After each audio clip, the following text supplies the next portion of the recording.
Yeah, Christspiracy looks really good. If you can see it, I heard it's great. We've covered a little bit of it, but maybe it'll be out so we can actually watch it sometime. I'll have to hit the guy up and ask him if I could show it on the show. He probably won't let me though. But yeah, because I was hearing it was hard to find. You'll see Jones Plantation. No, I'm not really. Yes, I did. Garland Farms, Larkin Rose. Oh. I can't with that guy. I can't fucking Larkin Rose. Fuck Larkin Rose. Yo, bro, you got to see it because honestly, Larkin barely had any like aside from being in it, and like he had no creative like. Oh, he didn't. I thought he did the whole thing. No, dude. No, he did. He's the luckiest fucking person in the whole world. I think Steve probably. Yeah. You know what? I'll watch it and I feel like I'm being told. In Anarchapulco, he met this director guy that was like, "Oh, I'll just do it for you." And like, dude, because he made it sound like he raised every cent and wrote it and did the music and did everything. That would check out. He funded it. This guy funded this shit. He like did it all for him. Larkin is the luckiest fucking guy where he has just some kind of like bedside manners. I don't know what the fuck is up with him, but he got this guy to make the whole movie for him, and the guy is actually good at making movies. And he put in this occult shit that like Larkin would have never thought to put occult shit in his shit because he doesn't even touch the occult, you know, which we get on him about all the time. And like he put like actual Satan worship and occult shit in the movie to show what this slave driver they brought in was about. So I mean, I'd recommend watching. So the truth comes out. It's a good movie. They did a good job. I don't seriously have a problem with Larkin or his message. I've just had bad experiences with him and his presentation. He's quite a bit of a hothead, and I just don't really get along with hotheads very well. And he's just very like everything that Larkin can teach. I learned 10 years ago, really, for the most part. I just don't. He doesn't practice what he preaches. That's my big problem with him. He really doesn't like me. Sorry. He really doesn't like me, so it's really fun for me to kind of mess with him. Same. So, he hates me. Like we've had people come on the show and say that he should be killed, and they're like, "What the fuck are you talking about?" That's a lot. We had this crazy lady up here once saying that since he's a part of a hierarchy, that he should be killed, and we're like, "You've lost your mind." Like, he's a goof. Super friends with Larkin Rose here, but we don't want him dead. Like, are you crazy? Well, he caught me in an argument where like I pretty much had to say that, but in any event, like Larkin, he's like a my freedom guy, you know. He's a my freedom type guy, you know what I mean? Like he does disseminate this stuff, but you know, with the animals, the argument with the animals, like the sentience of the animals and like their lives don't belong to us. He doesn't want to go there. He doesn't want to delve into the occult either. And you know, it's known it's very elementary. Yeah, it's like government like that's a good way to put it. Yeah, he is very elementary. Basic focus, and that's the political elementary Watson, which is fine. You know, it's just not my thing. I just had him figured out since the day I met him. The first conversation I had with the guy, I just kind of realized what kind of person he was, and I didn't like him. He was kind of just pieced together, and then kind of from that point on, I realized that he doesn't even practice what he preaches. He is just saying one thing and doing the complete opposite. Are you guys still talking about Larkin Rose's beta ass? No, John. John, stop. This is John's best friend, actually. John loves Larkin Rose. They used to hold hands. I was actually in the same room with him recently. Even though like, supposedly threatened his life, like he was so scared. Like, Jesus, come on, man. I don't know. Crazy like if I met Larkin Rose in person, I don't know if we would get along. Like I knew him before he got famous. Me and John Bob both did. We knew him before he even had a following. He was such a fuck always. He lives He's right always here. He lived like 10, 15 minutes away from here in fucking Brenathan. Like he was right here. But as I went, I was coming across like his work, or which I was trying to get what he's talking about, and then I started coming across Mark Passio's work, and his stuff was more in depth, and it was like I've had to listen to his podcast from number 1 on up, and just keep going back and doing that. Just keep going back and I'm still doing that, sometimes. Now I'm trying to okay, now what do I do with this? Is there some way that I can get this? Because people aren't listening, going out and listening to it from first podcast, because he's going through this shit, cult tactics and all. If there's a way that I could promote it, but then at the same time, how do I got to do my own work here. Always. Like his podcast, people do not really appreciate what this man is giving. It's like I've almost from day one since he's been doing it. And then 10 years ago, some shit freaking happened in my personal life. Lost my dad during that time. The most difficult fucking time we had, hardest thing we ever went through, my family and I. So when he came on recently and said, what the fuck you guys are talking about here, where my vegan diet is why I'm sick or something. What a crock of shit. He was talking about what was going on, that he had somebody in his personal life that was on their last days. He's got to step away. I mean, fucking that's how this is how crazy people get over this subject, though. We deal with this shit all the time. His stuff. Right? That's what I did. I went back and started listening to his podcast again. You don't like his harsh voice now? Well, then go back and listen to him when he was nice. He wasn't always nicer. Not even then. He wasn't nice about it. No, he was a bit kinder, maybe. Not as abrasive, but he has at some point. It's like he's already put so much out there. It's at least a lifetime worth of work right there already. Absolutely. What gives? Leave the man alone. I don't think I've ever heard any of his older stuff. Actually, have we played any of Mark's older stuff on here yet? His podcast, not really. Mostly his new stuff, his latest stuff. Audio, but it's more it's more fun and serious now. Yeah, the audio is he was on a radio station or something. Yeah, it sounds pretty bad. But he edits it out the commercials get edited out. And it was on when he was beginning, starting out. So it became more sophisticated, It literally, he's living it by example. He's showing it right there, how you present it. He's got his slides and everything. You can go in there and download his slides and go through it.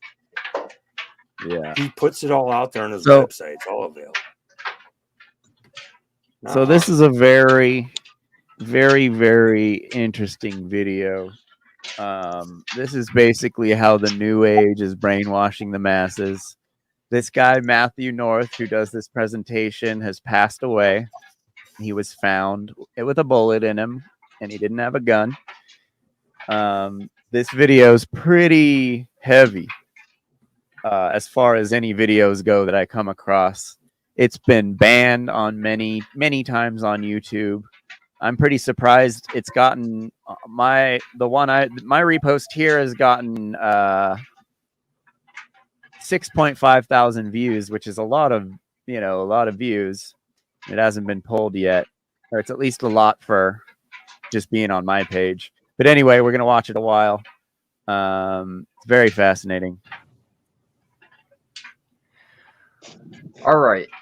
So this is a presentation that I've wanted to do for about a year now. I'm glad I'm finally getting around to doing it. So yeah, let's just get into it. I wanted to start by mentioning some of Joe Rogan's sponsors. This is going to be the theme of this presentation, is the corporate and cultural agendas that Joe Rogan is involved in. Now, this is the type of information that's not fun to research yourself. It's just better if someone presents it. So that's what I'm going to be doing. If you haven't yet, check out the work of Jan Irvin.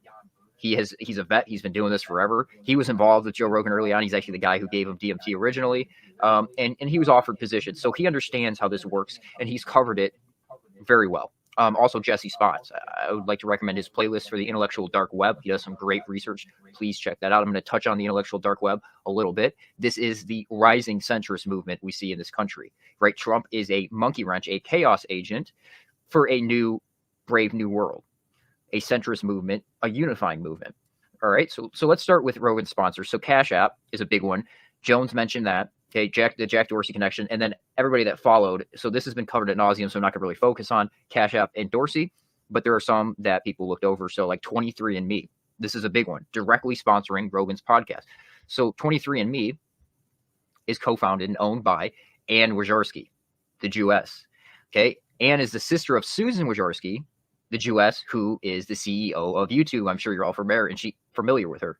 And she was Anne was formerly married to I think she passed away recently. Okay. So you should be aware of the 23andMe database system, the whole agenda with that. Rogan used to try to be slick with it, and he would just be like, oh, yeah, you should do the 23andMe because they tell you all your health risks. And, he would promote it. That's how his podcast works. Every other sentence in his podcast is a corporate plug or a cultural plug, a cultural agenda or a corporate agenda.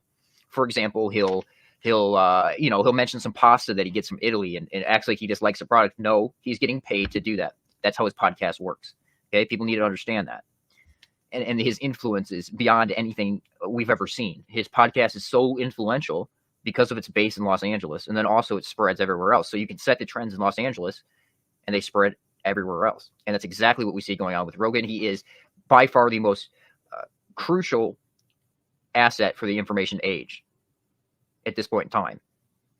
Okay. And then another person who sits on the board and is high level in 23andMe is Esther Dyson. Now I want to highlight her because of her involvement in commercial and privatized space, which is a common theme we see running through these Rogan Jones type networks. Okay. So as of early 2007, Dyson describes herself as spending more and more time on the private aviation and commercial space startups.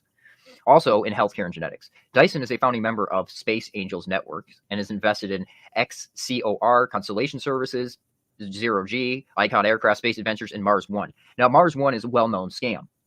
And I want you to think about how long commercial and privatized space has been in the conversation, right? There's a news article for it, at least once a week that somebody's taking the step for commercial space. And for decades, we've seen this.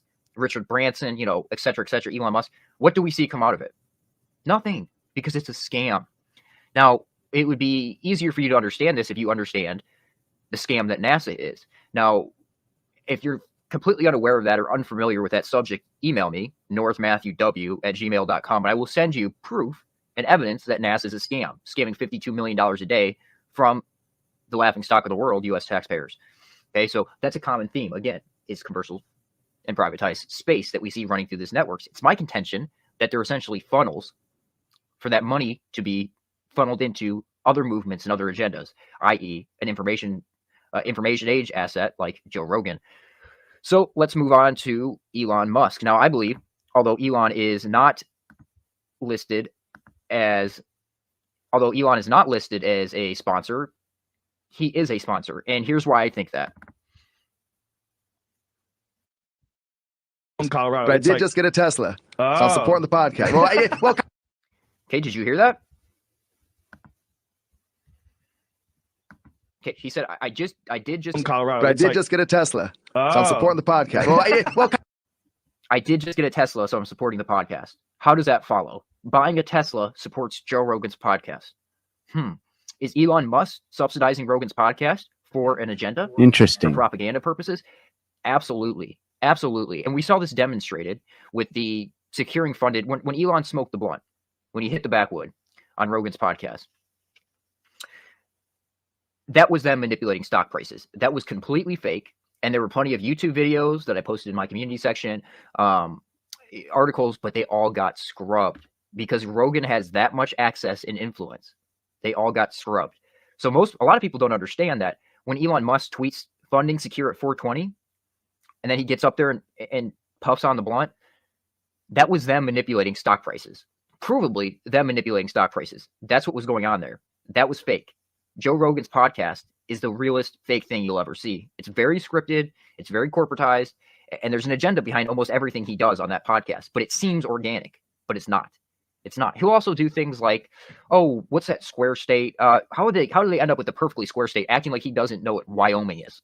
He's been to Wyoming. He understands what Wyoming is. He knows what that state is, but he acts like he doesn't for that interaction with his audience. So his audience can be like, oh, it's Wyoming, Joe, you idiot. He understands that.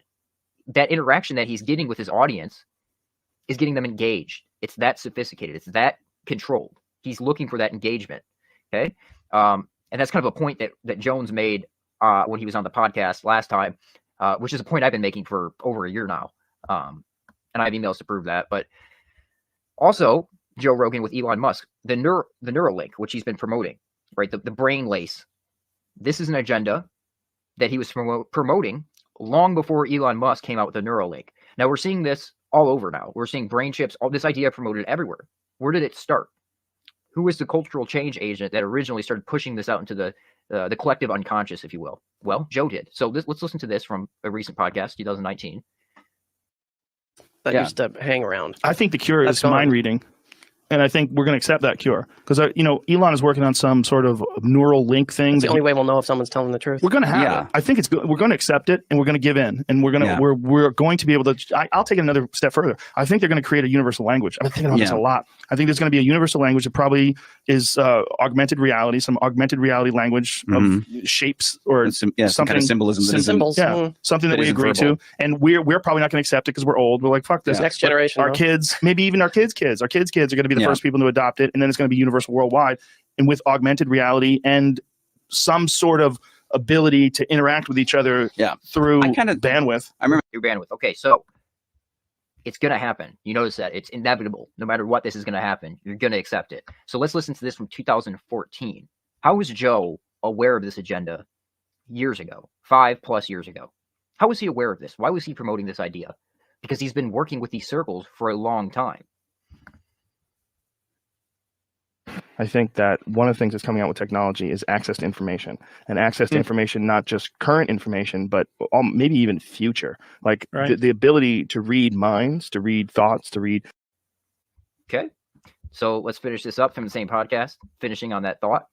Technological symbiotic relationship takes place to the point where we essentially our memories, especially, right? They're pretty piss poor. Right. But if we can turn our memories into some digital archive that you can access at will, then we're going to know, I'm going to look in your head and I'm going to know what's going on. I'm going to be able to tap into it. We'll be connected the same way we're connected with Wi-Fi. The same way our cell phones are connected through the cellular network, there'll be some sort of a network of information exchange between all people. And if that's the case, deception will be almost impossible. Right. Motivations will be crystal clear. And you're going to know who's full of shit. It's going to be a fucking bad day for a lot of it. Okay. So again, promoting that agenda for a long time now. Let's move on here. Again, saying it's inevitable. That was Elon's other thing that he said on the podcast. You're already a cyborg. You have a phone. It's not in your body, but it's something you're holding on to. Yeah. It's voluntary cyborg. Did you guys read Third Wave years ago? Was that a book you ever got into? into? No. That was the prediction of all this. Really? Yeah, and it's in the early 80s. And it was prediction. And the one thing Third Wave predicted was that. Okay, so we have Third Wave mentioned there, which Jones also mentioned on his recent podcast. Now, that's very interesting to me, and this is a common theme in my life. That is something that I was researching long ago, and that I was going to include in this regardless, and other things. Let me pull this up here.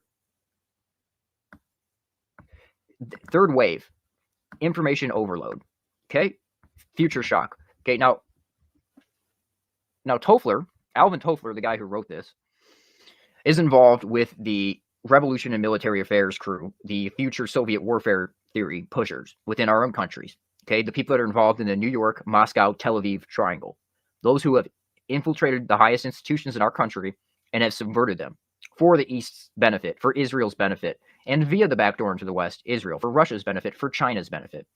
Okay, so I want you to look at the date here. This is from my notes on my other computer, June 7th, 2018. I have never heard this mentioned by any other researcher, anything. This is something I found my own on Wikipedia and included it into my research. Now, all of a sudden, recently, it's being mentioned on Joe Rogan's podcast. I find that very interesting.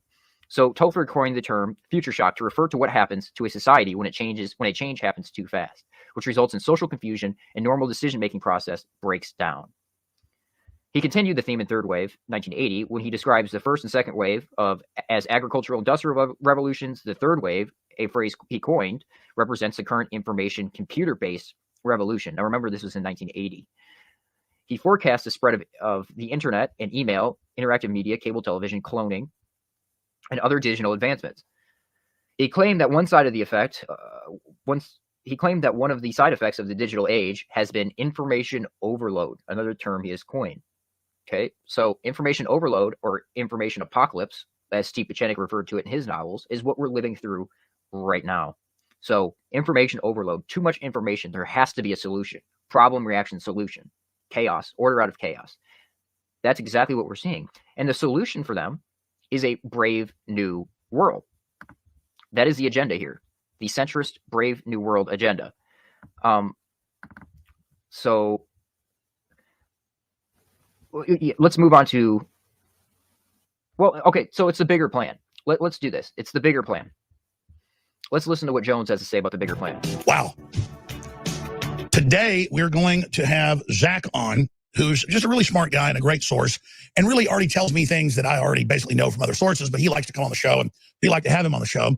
And he knows Elon Musk, and he knows Louis Farrakhan, a lot of other folks that behind the scenes have been reached out to and basically have been resonating with, especially if you talk about somebody like Elon Musk, with the bigger plan.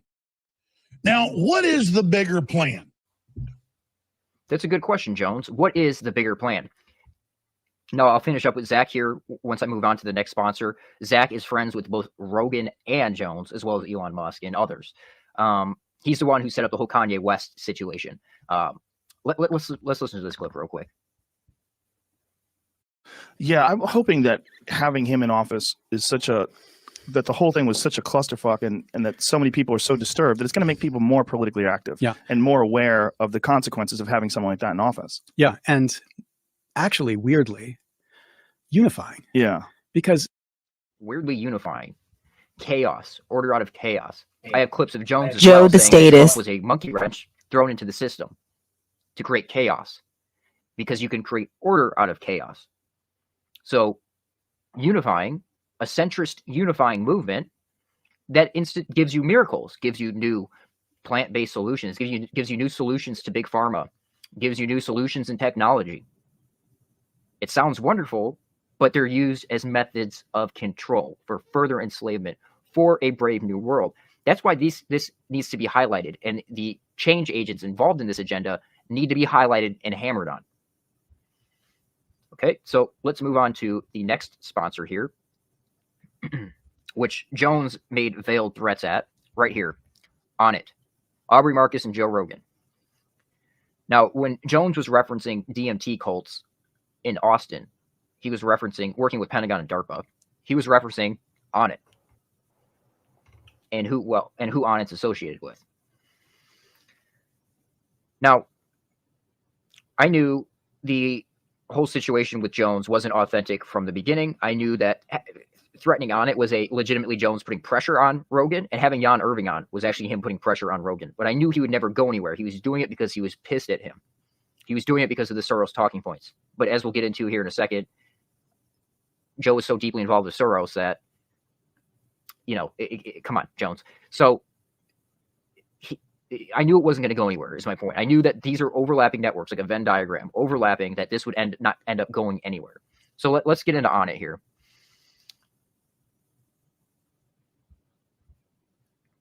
So this is a Reddit post from 3 years ago. Whoever put this together did a good job of highlighting the shell companies that Aubrey's dad was involved in. So we're going to see mafia connections here, corporate connections here, and Pentagon connections here. Those are the big three that are operating these networks. So the true history of Onnit, originally founded by Aubrey Marcus's Texas oil man father, Michael Marcus, and originally formulated by Aubrey's stepmother, Janet Zand, an acupuncturist.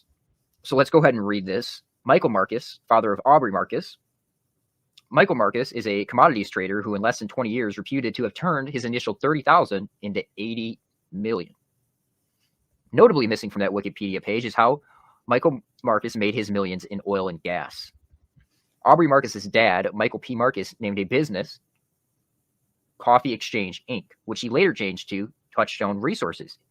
And then he again changed to Cygnus Oil and Gas, which owns working interest in approximately 13 oil and gas projects in Texas, Louisiana, Mississippi, Oklahoma, Arkansas, Alabama, and New Zealand. Okay, so are we seeing a common theme here? Are we smelling shell companies? Aubrey Marcus's dad, Michael P. Marcus, started another business named All American Burger, which he changed to Bexy Communications, which he again changed to Sherney Energy. What is Sherney Energy? Sherney Energy is a billion-dollar oil company. Aubrey Marcus's dad started another business named Expressions Graphic Inc., which he again changed to Continental Southern Resources, which he again changed to Endeavor International Corporation, another oil company which ended up screwing investors out of their money. Scams for agendas. So Aubrey Marcus was a trust fund kid with millions of dollars from his dad, Michael Marcus's oil business to play around with. He's a non-entity, a mouthpiece, and would have been forever known as the guy who invented nail polish for men, which, by the way, is he did, and he called it Alpha. That was the marketing there. So, and then the fleshlight that came from Onnit, Joe Rogan's co-founder. That's hilarious. Aubrey. No, Onnit's huge with their connections, which we're going to get into here in a minute. The fleshlight, there's a whole agenda with that. I'm not going to get into that, but that's his initial, hawking product on his podcast, just being a complete sellout, just all about the money, right? He acts like he actually cares about people. He acts like he actually cares about the world. No, he's all about money and his. Oh, who do we know that's like that? So let's move on to some interesting things about Aubrey here. So this is a good article to read. Brazilian Jiu-Jitsu competitor Travis Nueza made bizarre accusations that Onnit CEO blocked him from EBI competition. Now, why did he block him? BJJ competitor Travis is claiming that the CEO and founder Aubrey Marcus pressured him for a sexual relationship. Travis claims that once he declined, his pay for working at Onnit was drastically cut, and that Aubrey blocked him from competing at the Eddie Bravo Invitational. Now, Eddie's involved in this agenda as well. Eddie is propped up because he is so bad at explaining conspiracy theories. Conspiracy theories, quote unquote, is so bad at it that it actually has the opposite effect. Okay, he's involved in all kinds of conspiracies himself. Okay, he's embedded in this network as well. Eddie Bravo knew about Elon Musk a long time ago, years ago. He also knew about Jones's relationship with Musk and the whole agenda that's unfolding here. Okay, Aubrey Marcus is a homosexual. I also have clips of. Well, I don't have the clips, but I could go get them. Joe, I'm sure many of you know, recently Joe has been talking about how it is common knowledge that within the martial arts community, men are pressured to sleep with higher ups to get in positions. He's been saying that recently. Okay, that's absolutely true. Now, you're trying to tell me this man is not a homosexual. He's absolutely homosexual. These guys are switch hitters. Now, he has a wife who looks like a man. There's probably a reason for that, but that's what's going on here. So let's get into Aubrey's bio a little bit here. Let me play these clips first, because this is, like I said, Jones could have buried Onnit simply. Jones could have buried Rogan simply with Onnit, but he chose not to. Why? Because he was always there. He was always involved. He always has known what's going on. So let's watch a couple of these clips here. Oh yeah, look around. Hey, Aubrey. Aubrey needs to hire Olivia over there. At a high salary, I'm going to hire her away. Wow. I just brought her in for an interview. You can't take her in the first hour. No. You gotta give me a chance. On the bones of what? No, you want to work here. This is cool. We can just carry on the stories over here. We're going to be working together. It's almost happened a couple times already. We're going to be working together. Now, Jones is obviously coked up in this podcast. Anytime you come around these Onnit connected, Maps connected, people that are researching drugs for corporate and government agendas, they seem to have a steady supply that you could guess where it's coming from. Now, Jones has said he's going to be working with Onnit. That's interesting. Let's watch this one. Want to hear some more? Here, let's do the voice from heavy metal. My evil extends across all time, all galaxies, all dimensions. A green jewel. Look into me one last time. Strong. I don't know who that is. I don't know who that is. Now we're having Darth Vader. That's still Darth Vader? I am here to tell you the secret of the Lochnar is Onnit. It is the Alpha Brain. I've OD'd on Alpha Brain and found Valhalla. No need for ayahuasca. But the nemesis, Brain Force, has arrived. A little plugging now. Brain Force. Now, Jones actually modeled Brain Force after Alpha Power. It's the same formulation. It's the same product. Actually, and Jones's supplement structure is based off on it as well. He's doing a lot of the same things, where there's a lot of shady things going on in that aspect of it. So let's move on to this last clip here.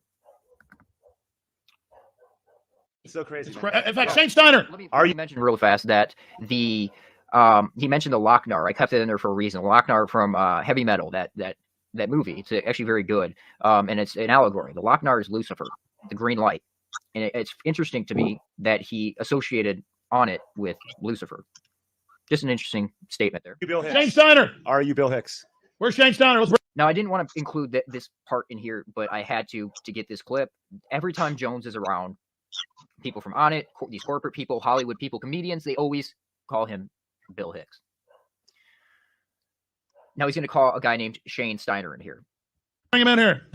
I went to freaking high school with this guy.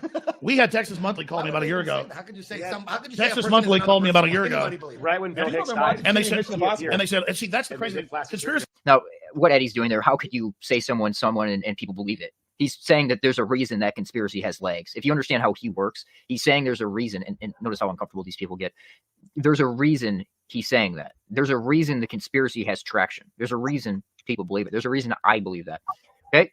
Theory doesn't mean you just make up whatever you want and like the world's fiction. Does he look like him? And Shane Steiner, I look nothing like him. And they say I'm 60 years old. Did Shane leave? Yeah. He's diverting. Hey, let's get Shane. This is a cool guy. This is the guy that got me in here because he told me. Oh, look, the fight companion. Shane, they just asked me about. Now, Shane is the person who got Jones in there. Now, Shane Steiner is a Hollywood guy, a musician, very well connected, and seems to be the only person that Jones went to high school with. And also looks a whole hell of a lot younger than Jones. But I want to highlight that point because Shane got him in there. Shane, according to Alex Jones, and I have the timestamp, I just have to go back to the GCN archives and get it since all of his YouTube records were scrubbed. But on 05/25, 2018, at around 1 hour and 21 minutes, now that's going to be different because of the commercial breaks from the live stream, Jones claimed that Shane Steiner comes from the Dixie Mafia. His family is Dixie Mafia. So again, Mafia, corporate, Pentagon. That's who's dictating these circles. Not to interject, but I'm going to get out of here. Let's finish up with Aubrey's bio here. Aubrey Marcus is the founder and CEO of On It, a lifestyle brand based on holistic health philosophy he calls total human optimization. On It is an Inc. 500 company, an industry leader with products optimizing millions of lives, including many of the top professional athletes around the world. He regularly provides commentary to outlets like The Entrepreneur, Forbes, The Doctors, and the Joe Rogan Experience.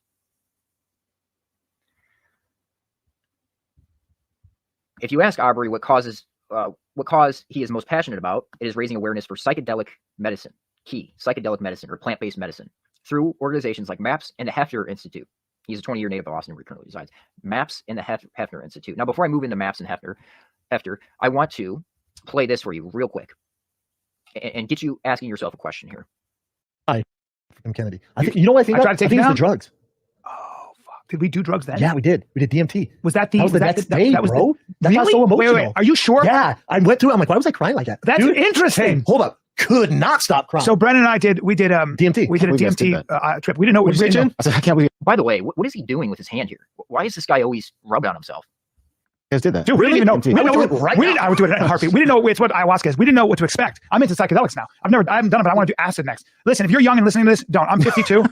No, DMT on acid. I'm not. I don't advocate drugs for anybody who's young. Okay, but if you're an adult, it's up to you. But DMT was awesome. DMT. So I'm not a drug guy, right? I never loved drug guys. Never done cocaine and not even weed, right? Not really a boozer. So we find out we're gonna be invited. We're invited to this quote unquote ceremony by a shaman who will remain nameless. And Brennan and I, what were you saying? And Brennan and I look at each other. We're like, are we going to do this? I'm not. So I don't want to bore you with the rest of that clip, but they go on to say they smoke DMT. Now this is in America that they're doing this. How are these people getting away with giving people DMT in these cults and these self-help DMT cults? How are they getting away with doing this in America illegally? Ask yourself that question. It's illegal, but they can get on a podcast and talk about it and send people in that direction. I want to finish up here. Let's I guess I'll mention on the fake beef. Now I started putting this together, and this was always going to be my opinion on it. like I said, there was two things Jones did, threatening On It and having Jan on, that were legitimate, but clips like this always were ringing in my memory. People have said, but Elon Musk is a patriot, Assange is a patriot. I can tell you right now that Musk is a fan of yours. I could tell you the same way. Maybe you didn't know who I was back then, but Farrakhan was a fan of yours. The problem is Elon Musk has taken side. He's in with DOD. But today we're going to have Zach on, who's just really seems have somebody like Elon Musk with the bigger plan. Now, what is the bigger plan? I mean, you told me you'll soon see Kanye at the White House.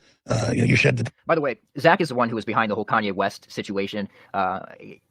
And I was the only one that took him seriously. That's how I was able to predict the Kanye West situation long before anybody else did, because I listened to what this guy had to say. No, everybody thought he was too young. Everybody thought he wasn't anything, that he was just some kid, on a Navy ship somewhere calling in. No, this guy's involved. This guy has been involved with Cyber for a long time. Now he currently resides at Space Command, former CENTCOM. He was involved with the Fort Hood shooting. He worked with Voice of America as a victim Muslim. He also worked with CARE as a double agent. Okay? Culture will speak, and you're not predicted. You know a lot of what's coming and what's going to be unfolding. First of all, I've had some conversations out there in those hills out there in Calabasas with Joe Rogan. And Zach's a great source of really interesting information. I know who he is, who he is, and some of the things he's done behind the scenes and things that have unfolded. And so he is who he says he is. He does do what he says he's doing. And I can confirm some of the stuff he's been up to out in Las Vegas and out in Florida and out in LA as well. Okay, so he also knows Elon Musk, Joe Rogan, and Alex Jones.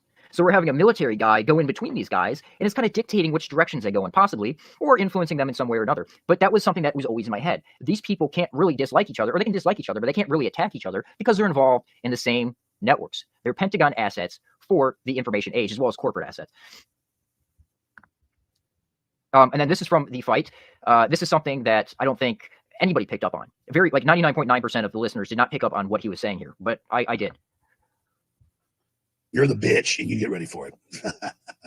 That's how this works, Pilgrim. That's how this works, Pilgrim. What does that mean, Pilgrim? Well, the Pilgrim Society is a British intelligence front. Now, remember, with the intelligence community, it's a giant spider web with Israel at the center of it. But the Pilgrim Society is something that all the early MK Ultra guys were involved in. Halpern, all those people coming out of the Pilgrim Society or associated with the Pilgrim Society, Alan Watts, all the MK Ultra people, all those cultural 60s change agents were coming out of there. Now, this is something where I think I would see an overlap with these two, because Jones is surrounded by British intelligence. Example, Ted Malloch, total MI6. But again, you would see this is like a Venn diagram, and you have these overlapping networks that they're both involved in. And then let's finish it off. This is also from the beef that was going on. So just stop acting like we have a State of the Union coming out. Let's finish up this clip. Or fill in the blank, whatever ridiculous conspiracy. The Rothschilds, the fucking Rockefellers, whatever it is. I'm not talking about that because the government threatened my family. So just stop acting like we have a State of the Union coming out. Let's finish up this clip. Or fill in the blank, whatever ridiculous conspiracy. The Rothschilds, the fucking Rockefellers, whatever it is. I'm not talking about that because the government threatened my family. That is fucking wrong. It's ridiculous. And now you put it out there. So hey, pause again. Hey, I have a question for Mr. Rogan here. Is it ridiculous because the Rockefellers fund maps, which fund you? Is it ridiculous for that reason? I mean, are the Rockefellers not real? Do they not have a track record of funding destructive, subversive movements within this country for their own benefit? Is that why it's ridiculous, Joe? So we'll get into maps here in a second and explain to you exactly what it is. But this is when these maps people came around, Dennis McKenna, etc. When they came around, Joe stopped front loading his podcast with ads. This is when he became ad free. So let's watch this real quick. And just press the music. Let's just go right with music. Right. By the way, Jamie's struggling. I'm going to get into Jamie later, but Jamie seems to always struggle especially for a podcast at that level. We have no commercials today. I like it. Oh, that's great. We're commercial free, ladies and gentlemen. We're brought to you by the universe. Rogan experience. During my day, Joe Rogan podcast by night, all day. Ladies and gentlemen, a very special episode. Podcast sponsorship free. Dennis McKenna and Josh Wickerham. Josh is from the Ethnobotanical Stewardship Council. You were one of the founders of this. That's right. And what exactly is that? Okay, Maps Associate.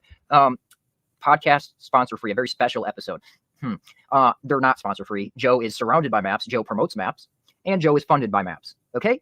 And Maps is corporate. Maps is a cultural change, a cultural shift, and there's an entire CIA MK Ultra agenda behind it. Now, if you don't understand the history of the cultural MK Ultra movements, please look into Jan Irving and his research.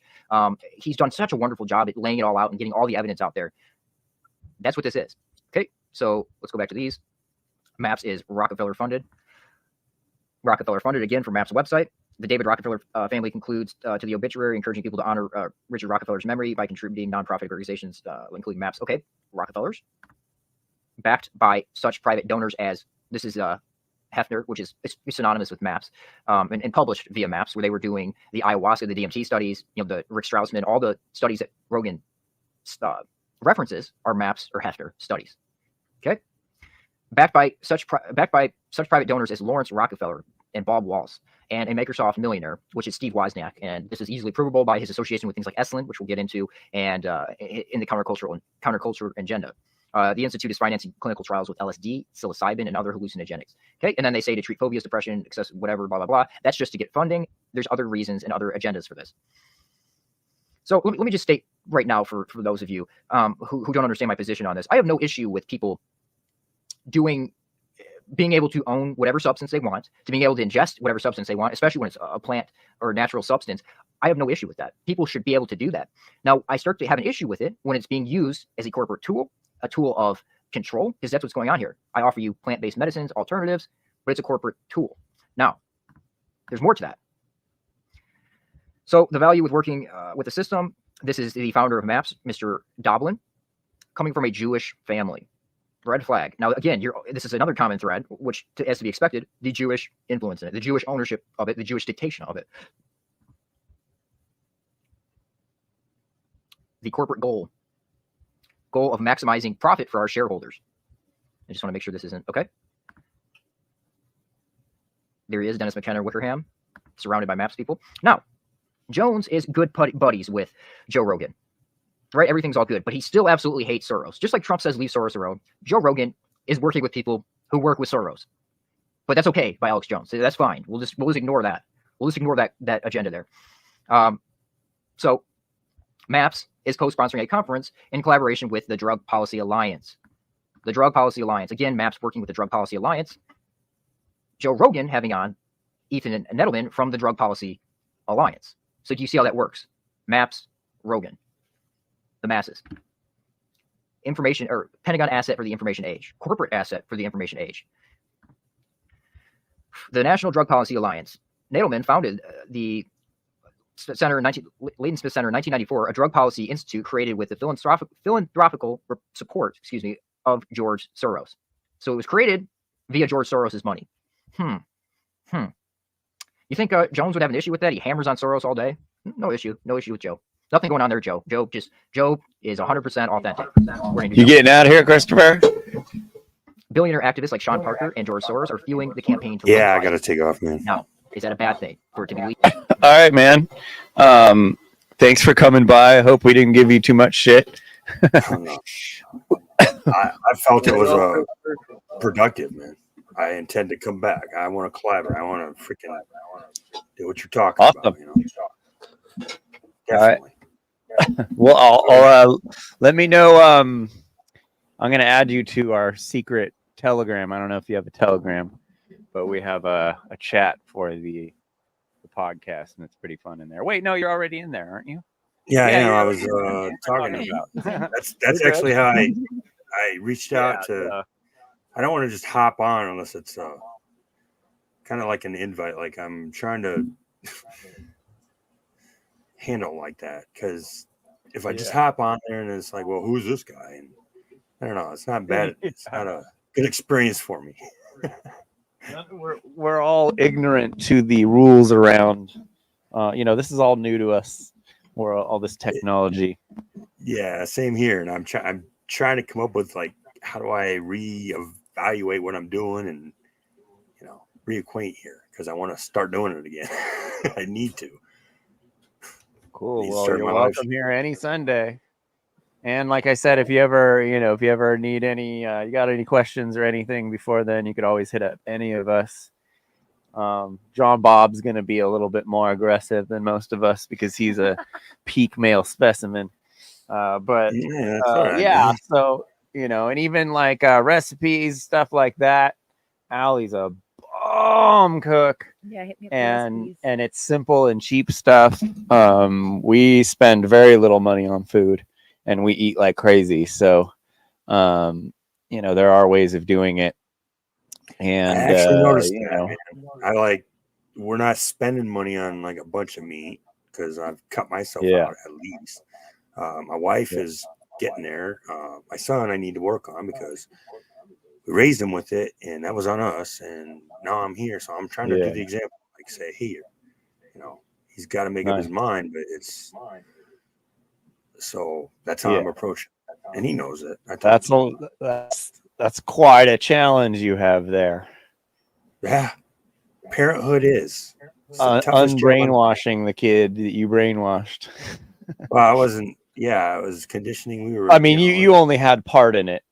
Society yeah, for the most part. Well, but yeah, but I don't make no bones about. Okay, look, man, about going out. That's what you're doing is taking a life there, and I don't hold that back. I mean, I talk to him about it. He's a good kid, man. He's smart. That's cool. Sometimes smarter than me. Yep. Well, cool, man. Thanks for coming around. Like I said, you're always welcome. And, yeah, good to meet you, man. Yeah, it was good meeting you guys. I know I probably talked to YouTube somewhere along the way. I know Jeffrey's on my YouTube, Facebook. That's how I connected to the group in Telegram. And I think I came across you, Steve, on Discord at some point a while back. I knew I recognized that name, Slab Squash, and it's like, where did I see that? It was back when my Discord was all jacked up and I couldn't figure it out. So, yeah, Steve's like a phantom. He goes in and out of our existence over the years. I'm kind of like that myself. Well, sometimes you got to lay low, Sit back and observe. All right, guys. Cool, man. Have a good night. You too. Yeah, you too, man. Peace. Yo, dude, this video, man. Pretty gnarly, huh? Yeah, what do you think? Dude, bro. Oh my god, dude. Oh, and we haven't even gotten to the good part yet. Yeah, there's more. The connections are it's so dense. It's so dense that it kind of takes a lot. He went a couple watch deep. Orbital. And they took he keeps going and keeps going the too. Connections are insane. Yeah. And then he ended up dead. Dude, they took him, after making this video. Yeah, and he's like a young dude. Perhaps, yeah. They killed that dude. That's fucked up. Yeah, you got it on the tab. Legal? No, I know, absolutely not. But here's the catch. There's absolutely a catch with it. And then also Peter Thiel, who's involved with the intellectual dark web in this agenda in general, is also investing in legalizing pot, corporate weed. Eric Weinstein, the guy who termed the intellectual dark web, managing director at Thiel Capital. Okay. Go again, see all these guys hang out. This is the intellectual dark web right here. This is the agenda they're pushing. Again, check out Jesse Spots for like the mental health stuff. He's done a great job of covering it. This is the example I would like to use. So this is why this is a catch with legalizing pot and with these corporate agendas. So I want you to understand how this works. Fears of marijuana monopoly in Ohio undercut support for legalization. Now, people are wise in Ohio to this. Most people would just vote it in without even, because, it's legal pot, it's good, everybody agrees. There's a catch, and this is a catch. That's because it specifies that just 10 locations in the state where growing pot would be allowed, and a group of 10 investors have already have dibs on it. These are the same investors. These same investors are sinking $20 million into the campaign. Okay, if there's corporate support for something, red flag, first off. Secondly, this is the issue. They monopolize it. So they make it legal, but they own it and control it and use it as a tool of enslavement and control. So do you understand how that works? So, I mean, what this is a Brave New World caste system. So you have your alphas dictating to the people, you can't grow it, but I can. I control the supply. I control all of it. So I control what it is too. They can genetically modify. They can do whatever with it. They control it. So this is literally the caste system that we're seeing instated here. Now, the Brave New World caste system is literally the social systems theory that came out of the Macy conference, which is Jewish. You guessed it, Jewish. And was the social systems theory is heavily promoted via the Esalen Institute, which Joe Rogan takes trips to. We'll get into the Esalen Institute here in a little bit after I finish up with the maps. But I just want to mention this so you have a kind of an understanding of the corporate agenda and the corporate control, as well as the cultural control going on here. Social systems is literally the Brave New World caste. So you have all your sellouts and all these people dictating over the other groups, and everybody has their determined system in society. Universal basic income, the whole deal. Literally a Brave New World. Oh, and look, the presidential candidate that supports universal basic income.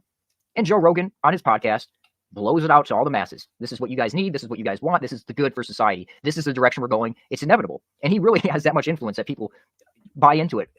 Absolutely. Again, running for president. Now, where did this universal basic income idea originally come from? Well, people like Alan Watts, who was a CIA asset via the Esalen Institute. Here he is at Esalen promoting this idea. Now, Esalen is essentially Bohemian Grove for the 21st century. For those of you who aren't aware, Bohemian Grove, but they also study like thought architecture, how to manipulate your subconscious. And we'll get into some of that later as well. For example, I have this book. This is some studies that come out of Esalen. The real interesting ones are unpublished. The physical and psychological effects of meditation. So they're studying how the subconscious mind works. They're studying on the people. Now, the Silicon Valley people who go there, you know, the top people, they don't get studied on, but they go there as like a retreat, as it's Bohemian Grove essentially. So you have all these high-level Silicon Valley people going to Esalen Institute, where all these ideas are coming out of as well. But they also create agendas there. So, for example, the Manhattan Project came out of Bohemian Grove, originated at Bohemian Grove, and then ultimately was implemented. Same thing's going on in Esalen. It's just think of it in terms of Bohemian Grove for the 21st century. So again, you have someone like Timothy Leary or Richard Alpert, who from Harvard, you know, who became Ram Dass. And what they would do, you know, they'd go to places like Esalen. And then this circle created a following of thousands of LSD veterans who were then deployed to proselytize for drugs for the masters, the secret masters agenda, the corporate and cultural agenda. That's what they're doing here. Okay. So it's kind of a similar concept with like Rogan and all of the comedy store clique. You know, Daddy Rogan, and everybody just grabs their ankles for Daddy Rogan because they're just riding that wave. They'll do anything for Joe. They'll get themselves involved in all kinds of illegal things, do everything for him because they're indebted to him. So it's just a similar concept here. Okay. So let's give you guys kind of a map intro so you understand that the Rockefellers were funding it. There's a whole agenda going on there. And there still is. And we're living in it and we're seeing the rise of it. So I want to read this for you guys. CIA maps after embalming the dead.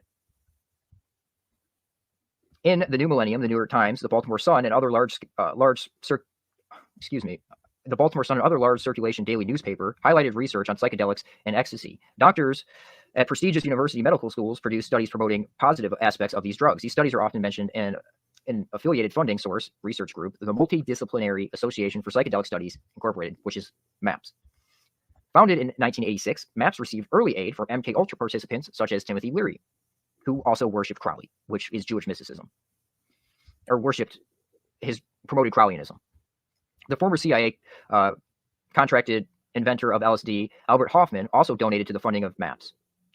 The year before, the Food and Drug Administration had classified ecstasy as a Schedule I drug.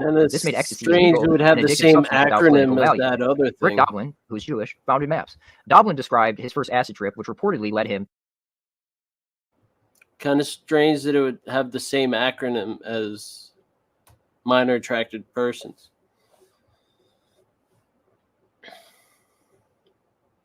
You're muted. That's funny. Were you confused for a while there? Yeah, I was like, what the fuck? I was like, dude. Attracted Person Society. Weird. Yeah, that is a little weird. But it's like a weird, it was like a weird, yeah. I don't know. Dude, I fucking dealt with these people, man. There was a dude lingering around Mark's Don't Tread on Philly group. His name was Wes Pryor, and he had this like weird military story where he got caught tripping on an aircraft carrier or some nonsense. And like, I was like, what's the law of freedom? And he couldn't even answer that shit. Yeah. And he said he studied, or he listened, or he studied Mark for 12 years. I was like, dude, you didn't study shit, dude. Who the fuck are you? Get the fuck out of here. Yikes. Some plants. Dude, he was in some kind of 5-MAO DMT fucking cult out in Oregon or some shit. Watch out, dude. These motherfuckers. Oh, the medicine is like, yeah, but your cult leader was a fuck. He was pro jab and pro medical cult, I guess it was like part of like his story or something. It's like, oh yeah, I want to come to Mark because I'm coming out of here.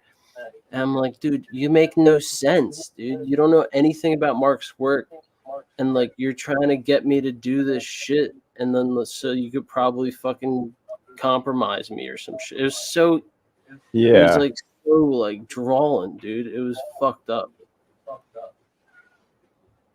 That's crazy. To say he had been fortunate to be able to combine psychedelics with the pursuit of the American dream. The Reagan and Bush administrations, IRS, granted a 5013 tax-exempt charity status to Dublin's North Carolina-based MAPS. MAPS received large contributions from billionaires like George Soros. Okay, so anything Soros is involved in, is it going to be good? Even if it sounds good on the surface, like legalizing pot or anything like that, it sounds good on the surface, but there's always a catch to it. It's going to be used as a method of control and further enslavement. The multi-billionaire Prasker family and Anonymous British Foundation. In the new millennium, MAPS listed major contributions from families and groups, including Prasker family, who had a net worth of tens of billions of dollars. Okay, so let's continue reading here. The relatively short article devoted about 2 paragraphs to MAPS founder Doblin. MAPS start during the Reagan-Bush presidential administration seemed no coincidence. In 1986, Vice President George H.W. Bush's aide, Oliver North, jump-started the Iran-Contra scandal involving the CIA in trafficking cocaine, which is a CIA CNP operation. Once the former CIA director Bush reached the presidency, he appointed Dr. David Kessler as Food and Drug Administration Commissioner, harkening back to the MKUltra days of testing LSD in schools. Kessler approved university testing of psychedelics again in 1990, just after the U.S. Senate confirmation. Now we see Trump doing this right now, allowing these psychedelic plant-based medicines to be tested and approved. The approval marked the FDA's first psychedelics research in over 20 years. Dr. Kessler remained FDA commissioner for the next 5 years, including 3 years under President Clinton. President Bush also had Kessler fill FDA with like-minded research staff favorable to psychedelics. Why? Because there's an agenda. Not that they're necessarily bad or there's no uses to them. There's an agenda. That's what I'm highlighting here. In an interview, Rick Doblin said one of those leading doctors in the FDA was Dr. John Harder, whose vision, quote, vision was to train me. This is key. Vision was to train me to understand how the FDA worked so that I could try to mobilize the demoralized psychedelic community to submit protocols. Doblin went to describe the history of his work, which inadvertently revealed his unusual power in the FDA. Even after Kessler's resignation under President Clinton, quote, there was a short period after he resigned in 1995 during which lower-level FDA officials made it difficult to move forward with psychedelic and medical marijuana research. However, I filed a complaint with the Ombudsman, and the policies established by the pilot drug were reaffirmed in 1999 by FDA upper management. Doblin further said, Clinton's successor, President George W. Bush, also picked an FDA commissioner, Dr. Jane Henney, who is supportive of psychedelic research. From 2000 to 2011, MAPS articles showed up in newspapers worldwide. With MAPS funding of Harvard and Johns Hopkins research, the idea of LSD and ecstasy having health benefits spread. The New York Times, Baltimore Sun, and another newspaper helped spread MAPS propaganda, further legitimizing the group. The strongest evidence, so CIA, MKUltra's 50 years of involvement. The strongest evidence of CIA continuing MKUltra was revealed in the November 2000 arrest of 55-year-old William Leonard Picard, deputy director of UCLA's Drug Policy Research Program, for running one of the nation's largest LSD laboratories. Drug enforcement agents would also eventually implicate Professor John Halpern and other psychedelic think tanks. The Hefner Research Institute, which had worked on many projects with MAPS, the DEA arrested Picard at the laboratory site, a decommissioned missile silo, which they actually weren't at that point. This is an interesting case. They were set up by DEA double agent Gordon Todd Skinner, and they weren't arrested at the site. They were leaving the site. They were packing it up and leaving. They never actually produced LSD there because they thought they were being set up.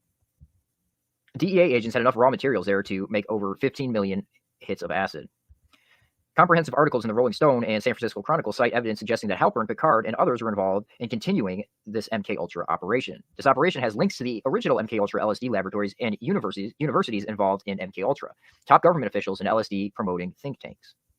Okay, so an interesting MAPS connection. I wanted to finish with that drug trafficking story, that manufacturing of LSD story, because I believe there's a lot of that going on right now. As I said before, ask yourself, how are they able to give DMT out to people, just like the Grateful Dead used to give out LSD to people, illegally in this country with no issues? Because they're involved in higher level operations. They're involved in research programs, in MKUltra style research programs. So we have, again, Halpern was mentioned, who works with MAPS to this day, continues to work, or up until recently at least, with MAPS, and he was involved in illegally producing and selling drugs. Okay, so someone associated with MAPS was involved in the illegal drug trade. Put two and two together. That's exactly what's going on.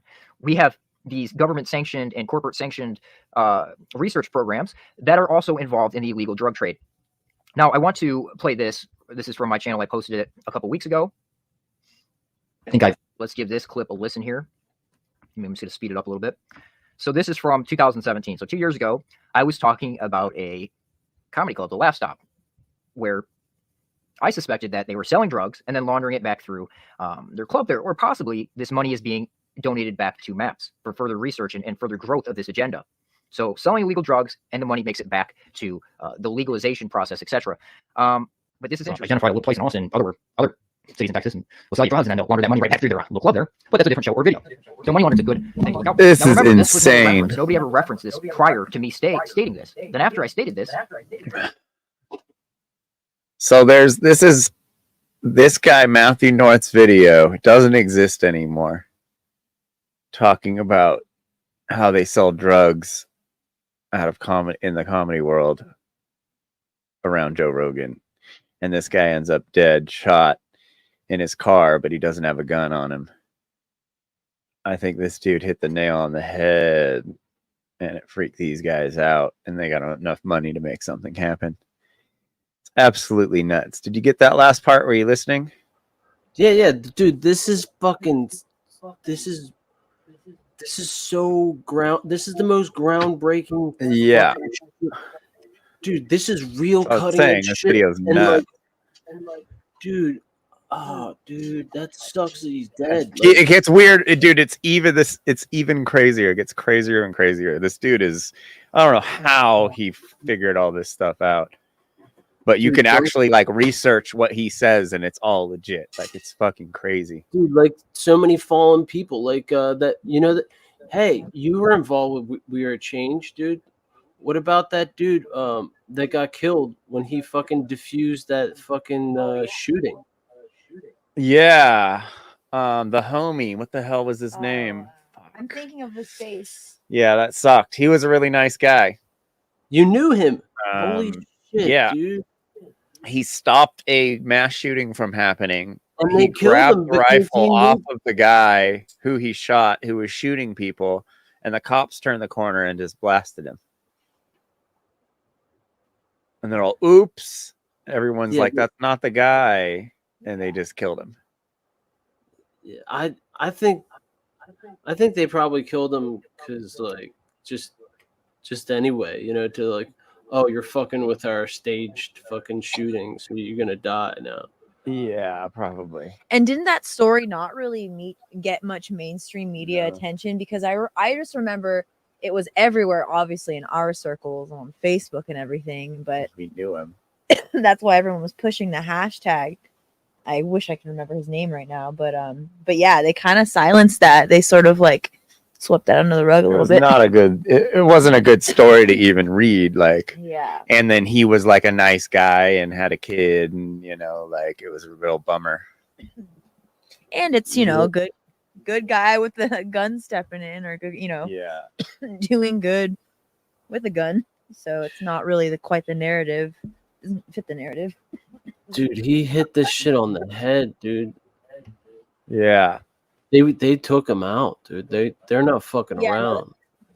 It's why we rewatch this video like at least once a year, and like we'll restream it on both of our channels just because it's like people, like not enough people have seen this, and like he's a little like he has his biases, but as everyone does, but just the sheer like the information is how old is this? It's pretty mind-boggling. This has got to be like 10 years old now, right? Or at least 18, 19. That's 2017. Okay. So yeah, again. It's still it was 4, 5, 6, 7, 8 years ago. Yeah, this was back then. This was back then. Holy shit! I thought this. Yeah. And then look at all that's happened. Yeah. Since. Oh my god, dude. Yeah, it's crazy. This comedy store clique began to reference the Laugh Stop. And great. Houston's great. Austin's great. Texas is the shit. You also had a good album, Houston. Did you do it Laugh Stop? Yes. Yes. I did an album. Is it there no more? No, that was the building still there? Yeah. What is it now? They use it sometimes. Like they'll have shows there sometimes. I think someone had something there for a while. I don't know the full story, but that was one of the greatest clubs ever. Laugh Stop in River Oaks. Remember that crazy dude was running it? What's his name? Yeah. What's his name? Bald guy. Yes. Mark. Yes, Right? yes. He had an Italian last name, oddly enough.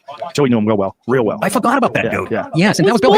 Yeah, place. They had a fucking legit. Oh boy, Mark, we had a good time. I love it. Cap Cities. There was a guy you asked about drug dealers. Let me tell you how wide open it is. Again, sorry to talk about this. Oh, City, boy. one of my favorite cities in the country, Hollywood, Houston, Texas, as a kid. Come to your shows, Lee, and he would give you a bud, and you'd go, "Wow, this is Houston. Where did you get this from?" He goes, "This is where I grew up." And he'd go, "I got 6 other strains. You want to buy something?" You're like, "Yeah."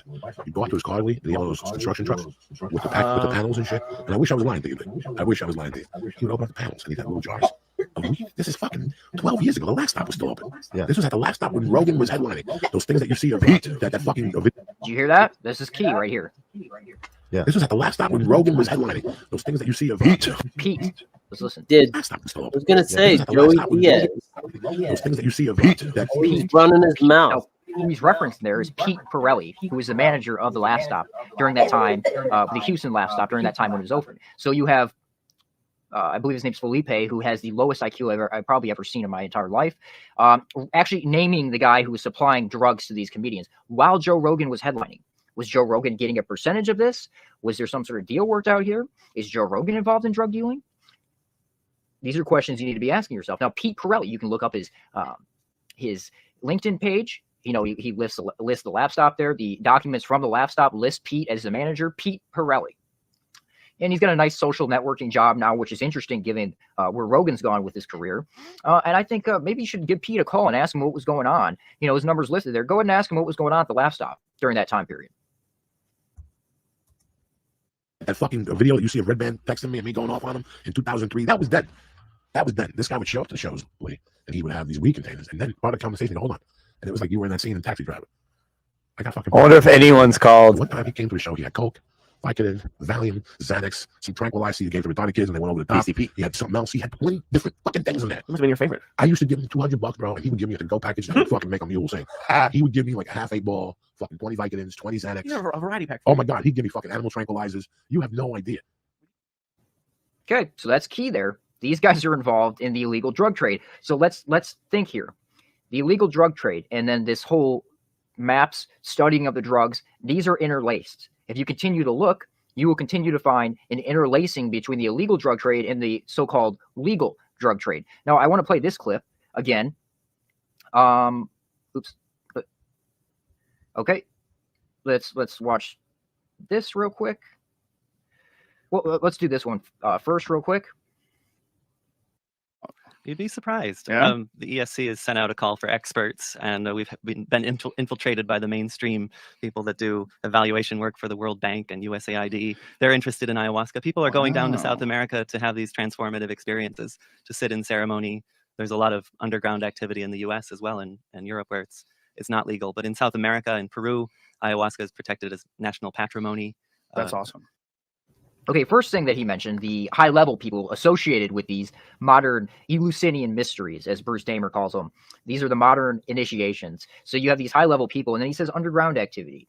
Yet, you know, Brendan Schaub and Ryan Callen could talk about how they illegally smoked DMT, name who gave it to them, name where they did it at in Texas, but it's okay. They can legally get away with it somehow. It's illegal, but it's fine. They can talk about it openly to hundreds of thousands of people, but it's okay for them to do it. Why is that? Let's watch this clip real quick.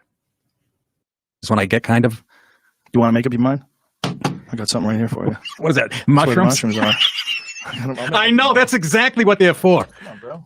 Let's make up your mind. How about Joe? If I, can you imagine if I took these and did the show? Four.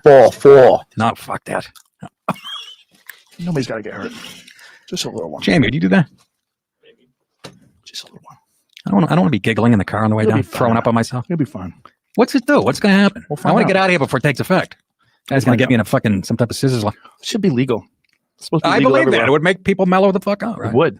Open that third eye, man. It would do something really good for people. The problem is you forget you take it sometimes. You know, like an hour and a half later, like, why am I so weak? Oh, okay. Yeah, I don't want to be that far in my own head. That's scary. Have you ever done the float tank? No. You want to do that? Well, I can't. I can't. I got to float the fuck. Okay, so again, takes an illegal drug. Now, this is just, again, pushing an agenda because they're doing the same process that they're doing with marijuana, legalizing that with psilocybin mushrooms, magic mushrooms. They're doing the same thing. They're pushing to legalizing that. So he's normalizing it by taking an illegal substance on his widespread podcasts, massive podcasts, he's allowed to take an illegal substance and there's no repercussions for it. Ask yourself, why is that? How is he able to get away with that? Well, he's pushing the agenda. He's normalizing it. It's just something people do. Everybody does. It's fine. And the thing that they're doing with the magic mushrooms is exactly the same that they're doing with illegal pot, where there's a corporate control over the substance. It's dictated by corporations. It's dictated by the alphas in the caste system, where they control everything about it. So again, like I said, and I'm not someone who hasn't tried these substances. I've done pretty much all of them. Okay. But like I said, it should be legal. In my opinion, it should be absolutely legal. It should be truly free and undictated by a corporation. It should not be dictated by a corporation. You should be able to grow it yourself. You should be able to do it all yourself. It also shouldn't be pushed on people. The agenda of pushing it on people is a cultural agenda for a specific reason. Secondly, it's a method of control. It sounds great because these are plants, these are funguses. They should be available to everybody. If someone chooses on their own will to take this substance, that should be fine. I have no issue with that. But when there's a corporate control over it, a corporate monopoly, that's an issue. When George Soros is investing hundreds of millions of dollars, when Peter Thiel is investing hundreds of millions of dollars, that should be a red flag for you. You should be aware of this, and you should understand that this is a method of control. This is a method of cultural change, and this is a method of enslavement. That's exactly what we're seeing going on here.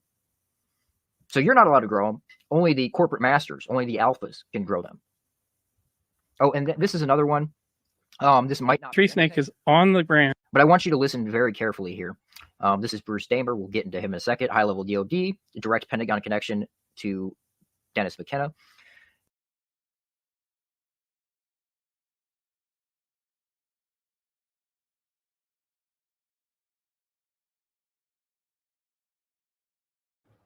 You're muted. You're muted. We're going to finish that in a bit, but we're going to listen to this first. Remember I was talking to you earlier about the Sotos? Yeah. So in the outside of group chat for Mark's group, the strangest people end up in this place. This is, I guess, a critique of Mark by one of the students in his class. Oh, shit. I'd like to talk about my observations, Mark. So we made the video, we clipped it, we put this image on here. So she didn't do it. We just put shit-eating grin, Mark, new age grin on there. Yeah, shit-eating new age grin. So get a load of this shit. Wait, is this I'd like to Angela? talk about my observations, Mark Passio's work. Steven Soto's wife. As a whole. Mrs. Soto. Now, this is coming from someone who is fairly new to his work. I've only been studying his work since 2022, but I would like to give my honest assessment so far. I have gone through every lecture and seminar that he has put out on YouTube. I have made attempts to listen to Every single one? Holy shit. She just said YouTube. She didn't say the radio show. the beginning of his podcast and failed due to his poor audio quality. Okay. So, personal error. Like, we all grew up with the radio, lady. Like, you know, like, we were able to hear back then. Is it really that bad? But okay, whatever. Sure. I guess everyone has to hear in 5K these days. Now, it is clear that Mark Passio only puts out work for people who do not have any love in their life. And Wow. Holy cow. What? That's, for one, that's a very broad statement. Ooh. Damn. Yeah. None of us have love in our lives, guys. None of us. Fuck. We don't love each other. Feisty. Yeah, feisty. Very feisty. And this is someone who paid to get into his course. For the How to Become the One True Media course. That's not. Well, obviously she got a great deal, and she's like, she's the reason why Mark should be charging like $6,000 for this shit. Yeah. Yeah. These people yeah. accidentally end up in the course for some reason. So so let's keep going. Has the time to listen to 3 to 9 hour lectures in one sitting. As if the pause button doesn't exist. We can't. Yeah, we have to watch it in one sitting. In one sitting? Like, this is all recorded and we can pause and come back later, right, lady? And it's a 2-for-1 deal. They paid for one, but they're both sitting in to the class because that's great. Oh, that's not even allowed, is it? Yeah, it is. Well, yeah, but I mean, like, look, you're both in the class. Like, what are you? Oh, got it. I don't know. Like, yeah. I wonder if she would pay for the class if it was just her on her way. own, Like, obviously, no way. Mark makes allowances, like if considering like your situation or anything, like, but like, he works with people for sure if their times are difficult. But like, I mean, look, if you could like, put your whole name on the line right now to criticize him, then you could at least pay for another ticket. Like, what I mean? Wait, so Mark allowed her to watch for free, basically. Yeah, I guess. Taking the class for free, essentially. Oh my god! And then she's and talking. They both participate, on the same level.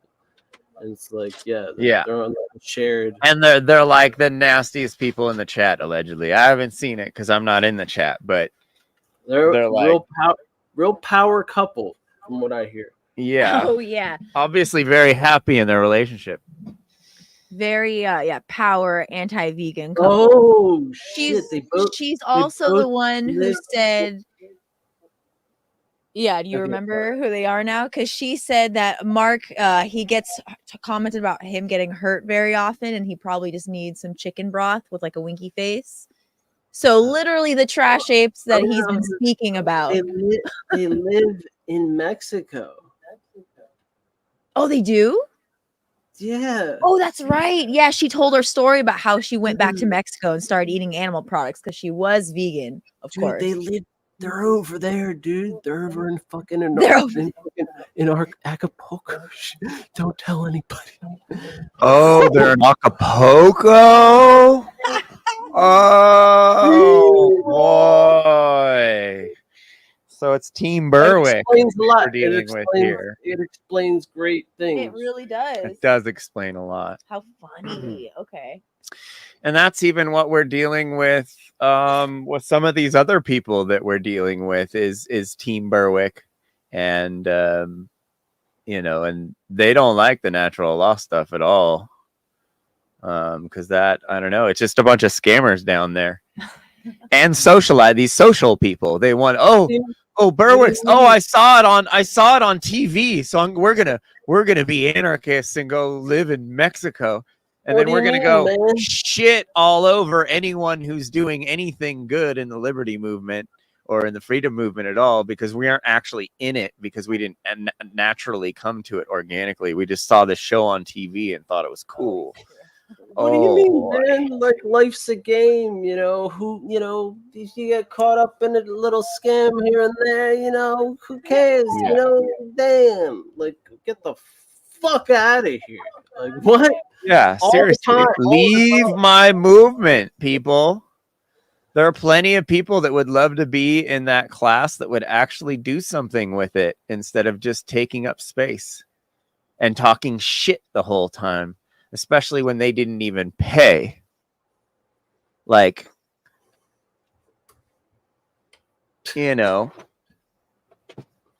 that's crazy. So let's finish this. We're only 2 sentences in, Steve. We are only 2 sentences into this. I say that very bold let's hear statement the great because things. he does not make his videos easily digestible for the average human being. Okay, fair enough. You know, that's why he's doing this course. He's trying to have other people put the message out in a more easier way for your average human being. That is what he has promoted as long as I know, you know, he's been doing things. So you're literally taking a course where he's trying to get you to do what you're criticizing that he doesn't do, lady. Like, he has this, like, he's been offering the solution to your ignorant statement the whole time. And it's always funny because it's always some dickhead who's like, I haven't really spent that much time following this guy, but he's an idiot, you know, but it's been enough. There's another video we're going to watch. Patrick Smith, what's his name? Disenthrall. He did a whole series on the junk science of natural law on Mark Passio. And it'll be really funny. Like, we're good. It's one of the 20 things I want to watch right now on the show, unfortunately. It's pretty long, but you should see these idiots. Oh my God. Gleefully trying to tear apart what Mark's talking about before even seeing the whole lecture. It's fucking hysterical, dude. These guys are such dumb shits. Isn't he down there too? They're all down there, right? Where? In Acapulco. Yeah. He took over Berwick's. No, that's what I'm talking about. All these idiots. Yeah. He took over Berwick's podcast. So obviously he's scum and he's a open moral relativist. He argues in favor of moral relativism all the time. Man. And No, so but he calls it, he great. says, So it's we're a just cult. not moral realists. And So that's they're what in he a doesn't cult. want to call himself a moral relativist. They're in a corporate cult. Like, it's a corporate Yeah. cult. Like, that's what it Yeah. is. Straight up. Yeah. and all the cult leaders have Netflix documentaries and shit right now. Barry Cooper, Jeff Berwick, and these are the guys that are the most evil in our movement, the And most satanic in our movement, and the most influential in our movement are the guys getting Netflix documentaries.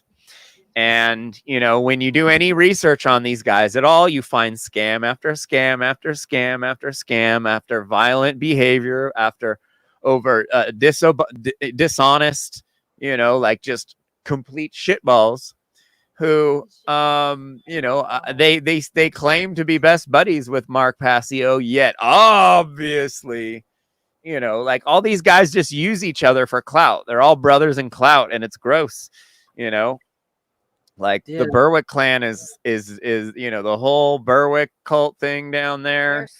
They're super creepy. And like, dude, that fucking documentary was embarrassing, man. Those are the brightest and yikes, the anarchist thing on HBO. Embarrassing.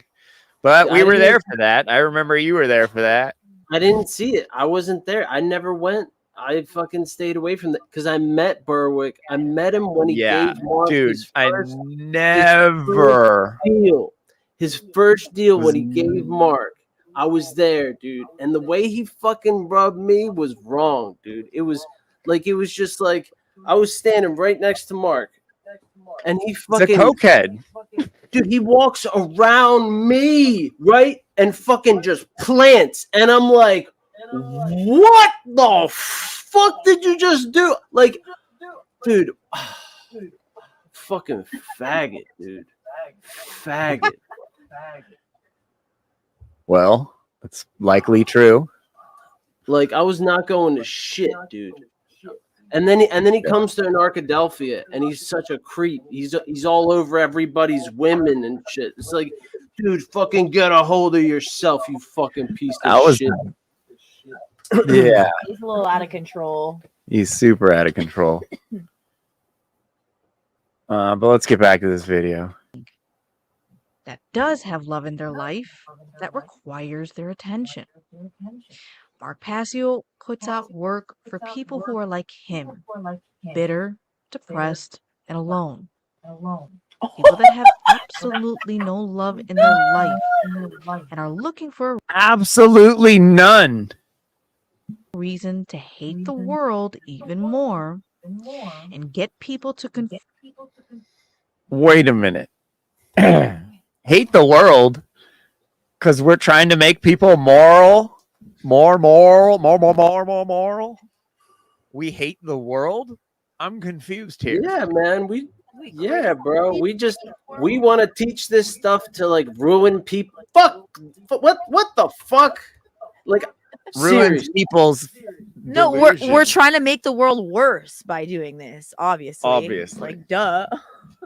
Yeah, by helping animals, by following natural law, and holding people accountable to their words and their actions. There's fucking murderers out like that we've talked about. Fucking hot people that hire hits on their wives. Like wake the fuck up where you're at. Get out of Disneyland.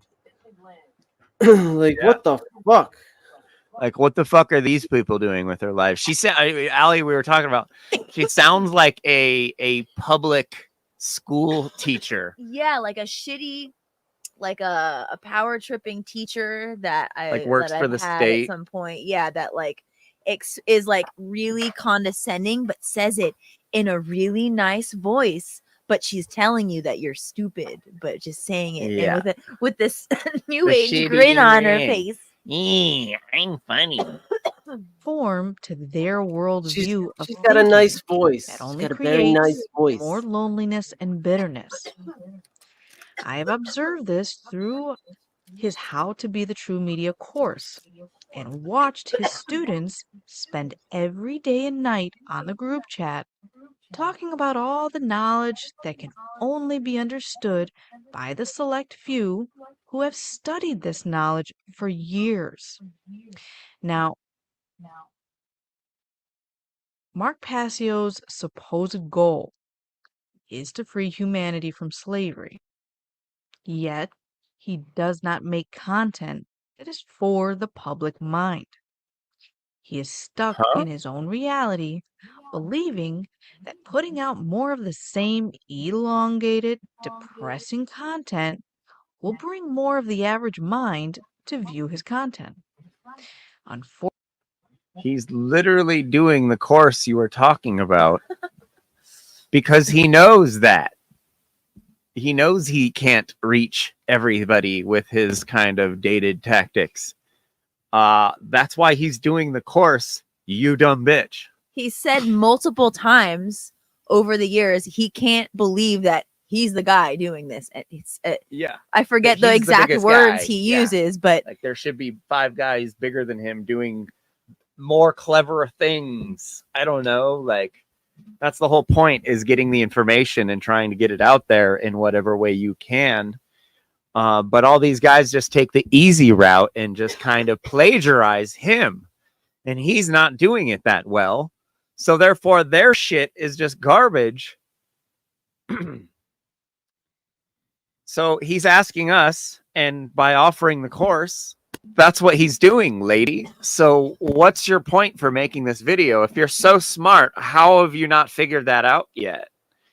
It sounds like you think you can do all this stuff better and your ego's hurt because you don't have people taking your course. That's what it sounds like to me. And you know, from your presentation in the chat and the you know, just this presentation, yuck. Like I wouldn't want to live in anarchy with you.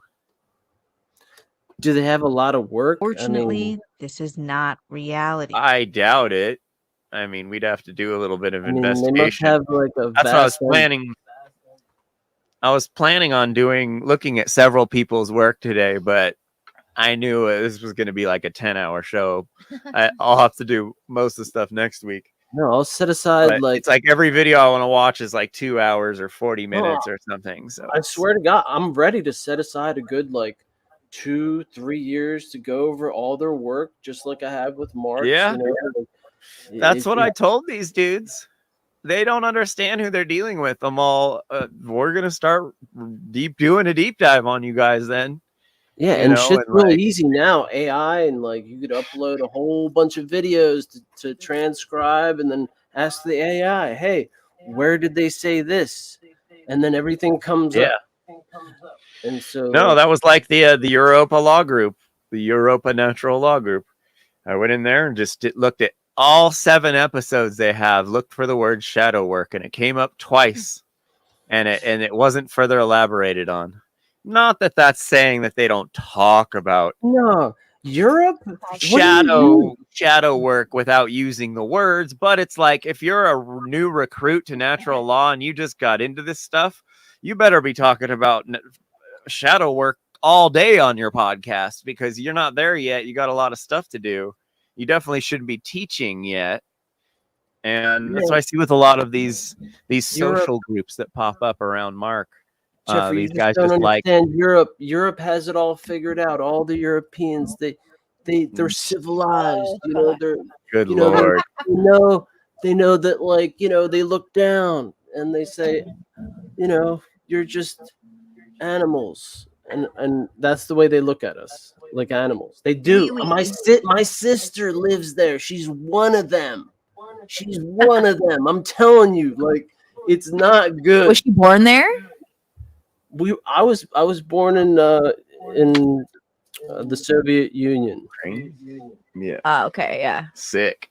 That must have been fun. But she linked up with a guy over here that went to like a big, like the best business school in the world over here. Sick. And Let's finish this video. The reality is, people are addicted to short attention content and only respond to high vibrational energy.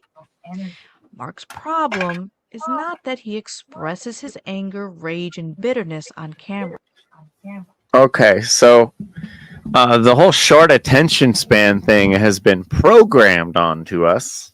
Yeah, that's not Mark's fault. Sorry. Not that that's necessarily what she's saying, but that's what clipping is for. And there's plenty of Mark Passio clips on YouTube. If you search them, you just search for Mark Passio and you look at the shorter videos of him. They're called clips, and they exist. And just because Mark does long form does not mean that clips of him don't exist and people can't learn from his clips. So yeah, again, I very do strange. I do clips on TikTok of Mark. You know, search Slav Squatch on TikTok. If you'll see, like, I have a bunch of them. You can just share those. Yep.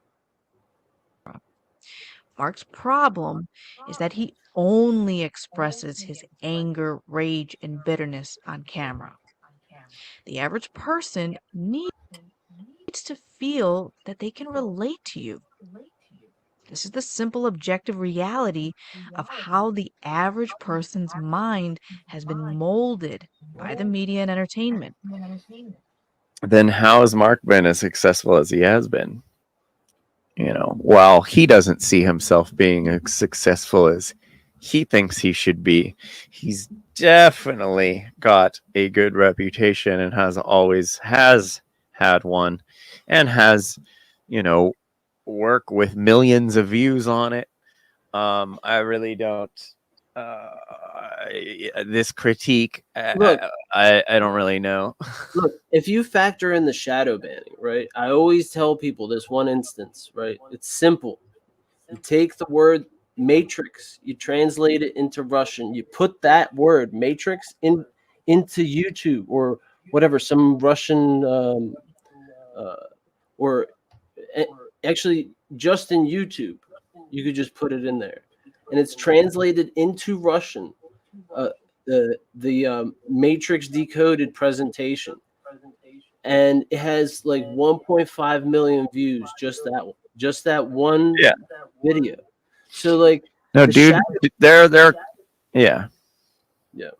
Well, you know, you're in there. You know all about like how that works and how like they shadow ban the shit out of people, and like you have to like really put your nose to the grindstone. Like they were like fucking going all over the tri-state fucking at one point. That's how they created he created Free Your Mind, the conference. Like people don't really fully like conceptualize that.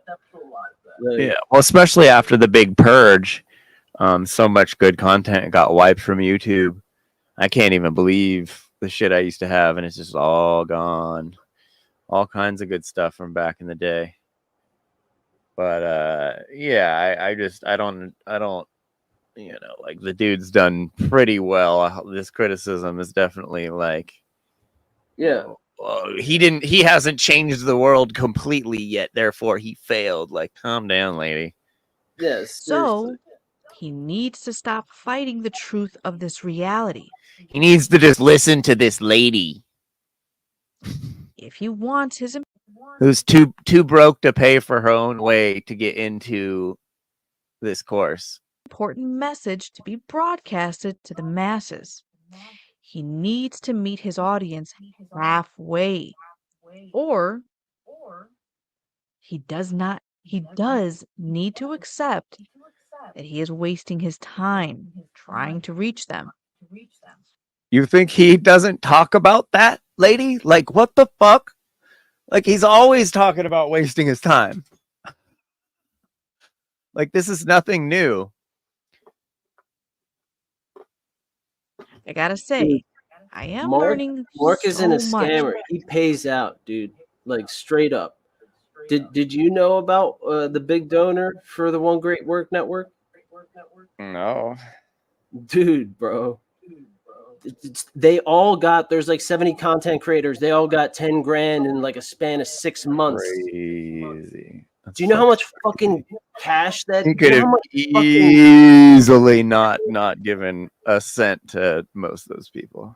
No, everybody got exactly. He sent out emails to the guy because people didn't have their shit set up. Like you wouldn't believe that people didn't have their fucking shit set up on there. Yeah. And he got after them to set up to get their money. Well, that shows a lot because he didn't have to do that. He got that attention, but that's what you're supposed to do on a network. You know, you're supposed to, you know, when the network makes money, you have they to have integrity. make everyone a better. You're not going to take a paycheck like this fucking Joe Rogan motherfucker or whoever, you know, these motherfuckers. Yeah. They just take a check. Yeah. They sell everybody out. And that's what all these motherfuckers are. And Mark is definitely not that dude.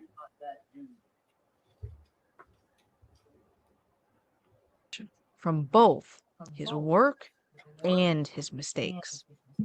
I am learning to retain the gold and leave the trash in his work. I'm glad I am taking his True Media course, but I would never take it again. If someone else with a better attitude and personality would teach more courses like this, we would be. He needs to be nicer. Good Lord. He needs to be nicer about everything. He needs to cater to exactly what I want. He's not allowed to express himself in the way he wants to express. Like, holy crap, lady. I am working on taking his work and He's not talking transforming to it her. to be broken down for He's not the talking to public her. mind. He's talking to We all people just that keep fucking speaking the matter and make a difference, bitch. Like, yeah, exactly. This knowledge in a way If you don't like his shit, then fucking piss off. Like, holy crap. that only the select few can process it. We are only speaking within our own echo chambers. That's true. That it? Yeah, I guess that's it. But yeah, Two. just I shockingly would like to funny. give my honest assessment so far. I have Yeah, just batshit. That's like Mark's doing this course, and that's the kind of people that end up in it somehow. Like, just wild. Like, I know so many people. Like, there's this guy. What's his name? First name Roush. I forget. There's like tons of dudes that are out there that are like I just people, yeah, just I'd rather have better people in the class, than these people that just like, and then they like go into the chat rooms and shit and trash Mark and trash other people in the class. Yeah, and they have like their own vehemently. cosmology. They have completely created everything on their own. They're Renaissance people. They're real like aficionados. Like, get the fuck out of here. You have nothing. Like, you have nothing to bring here. Like you came to learn, and you can't shut your fucking mouth. It's disgusting. Yeah. It's disgusting. And it gets worse every year, dude. Does it really? Yeah, I bet. The type of people that come in, you wouldn't believe that it would. You're just getting lower quality, just more clout chasers and more clout chasers. And then now that the liberty movement has gone mainstream, it's just like, oh, now we're just getting just like straight criminals. It's nothing but criminals, you know, and just like really scummy people showing up, trying to take advantage of a group of people that frowns upon most laws, you know. Like it's always been the fatal flaw of the liberty movement. You know, there's the acceptingness. There's still law. There is still natural law. There's still Yeah.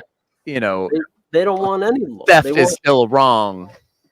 They run with the cults. They want to be able to fucking take everything. The one-eye cult. Yeah, they want to take everything from everybody. They want to steal. They want to murder. They want to rob. You know, people don't realize that like people are gunning for you, like for everybody that's alive that has any brains, like, you know, like just this kid right here, man. That's proof right there. Like, fuck, dude, got iced. Now it sounds like Joe Rogan does a bump of cocaine right here. I want you to listen for the bag, literally ruffling a bag. I want you to listen for the snort. And I want you to listen for the drip afterwards. And also in the context of what Bruce is talking about, where people are hiding their drug use, and it should be out in the open and free. Waiting for her. And she's getting high on all this sugar, because we still get high on sugar. Here we are drinking our coffees, right, with our sugar. And she's watching. Okay, drinking our coffees with our sugar, and he does a scooping motion. So sugar, not caffeine, again, right? Where's Rogan getting these drugs from? Is MAP supplying the drugs? Is Onnit supplying the drugs? Is the illegal drug trade and this legal study of drugs, is it all synonymous with each other? I believe it is. And that pattern of scales has evolved to mesmerize. Okay. Now, I'm not saying 100% that's what he did, but that's sure what it sounds like and looks like. Anyways, moving back to MAPs here. The corporate goal. George Soros. Can you imagine Joe Rogan coming down off coke? Yikes. Oh, I forgot to mention MAPS. Another guy you're going to see through all this counterculture MK Ultra stuff is who Mark would have been if he would have taken the carrot. Like, he would have been, you're muted, but like he would have been even more so, I feel. Yeah, basically. Okay, there's a reason for that. If you watch that KGB defector, I can't. His name escapes me right now. Yuri Bezmenov, and he talks about how the KGB wanted to push yoga and these meditation and these Esalen type movements within the country because there's a method of control with that. Okay, so and it's on record. You can read the documents how they would push it. They had a hard time. The Soviets had a hard time running operatives via the West Coast, and they found an in with the peace hippie movement. So again, MAPS working with the Soviets in the 90s, 1994, you know, 92, right on that turning point, working with since 1985. So this is this guy researching ketamine in the former Soviet Union, which is still the Soviet Union. If you don't understand that they faked their breakup, that was all predicted by the defectors, like Anatoly Golitsyn. That's exactly what's going on. I would research that. But he was researching ketamine. And if you go through here, It seems as though he was more interested in the subconscious mind than anything, what the effects and how to influence the subconscious mind. That seems to be his main focus here when working with ketamine on people. And they got contracts with military hospitals, like veterans hospitals. So where was MAPS born? Where did the idea come from? Well, Mr. Doblin shares a fascinating story about how the idea for MAPS got started at the Esalen Institute in Big Sur, California. So again, think of it in terms of the Bohemian Grove of the 21st century, where you're having studies going on people, but you're also having these high-level Silicon Valley and people from every institution going there and creating, scheming up new ideas and new movements and new agendas via the Esalen Institute. So who goes to the Esalen Institute?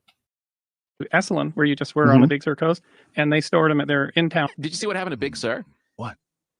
Unfortunately, those are I'm not sure why, but Joe Rogan goes to the Esalen Institute. He's talking to Bruce Damer there. And if you haven't watched that interview with Bruce Damer, please watch that, at least the first 20 minutes of it or so. It's very telling. So we're going to transition on into the Esalen Institute here.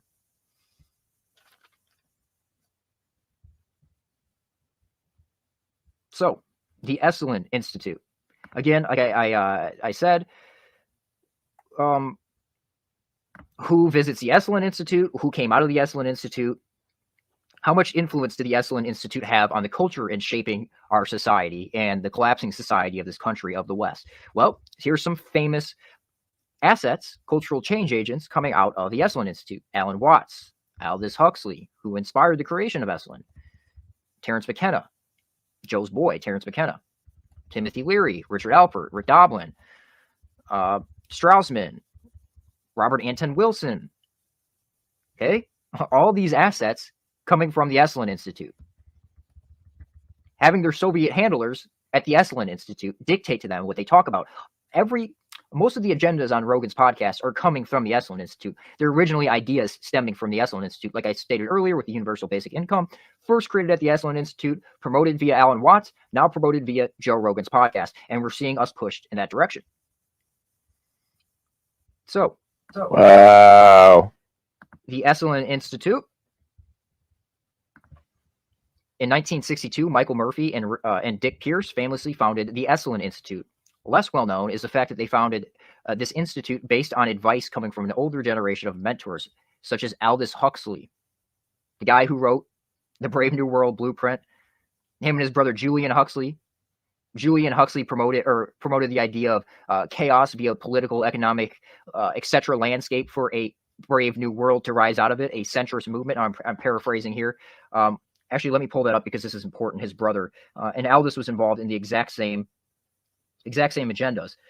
And Brave New World is a blueprint. So Julian Huxley, The End of Evolution, a new categorical imperative, this is coming from his agenda, Julian Huxley's agenda, Aldous' brother, purposely create tension across the political, social, economic, etc. planes via liberalism, communism, and fascism. Now you can look at Trump as fascist. That's what he's portrayed as. So a collective new humanity will emerge. A collective new humanity will emerge. Now remember this clip? A collective new humanity will emerge.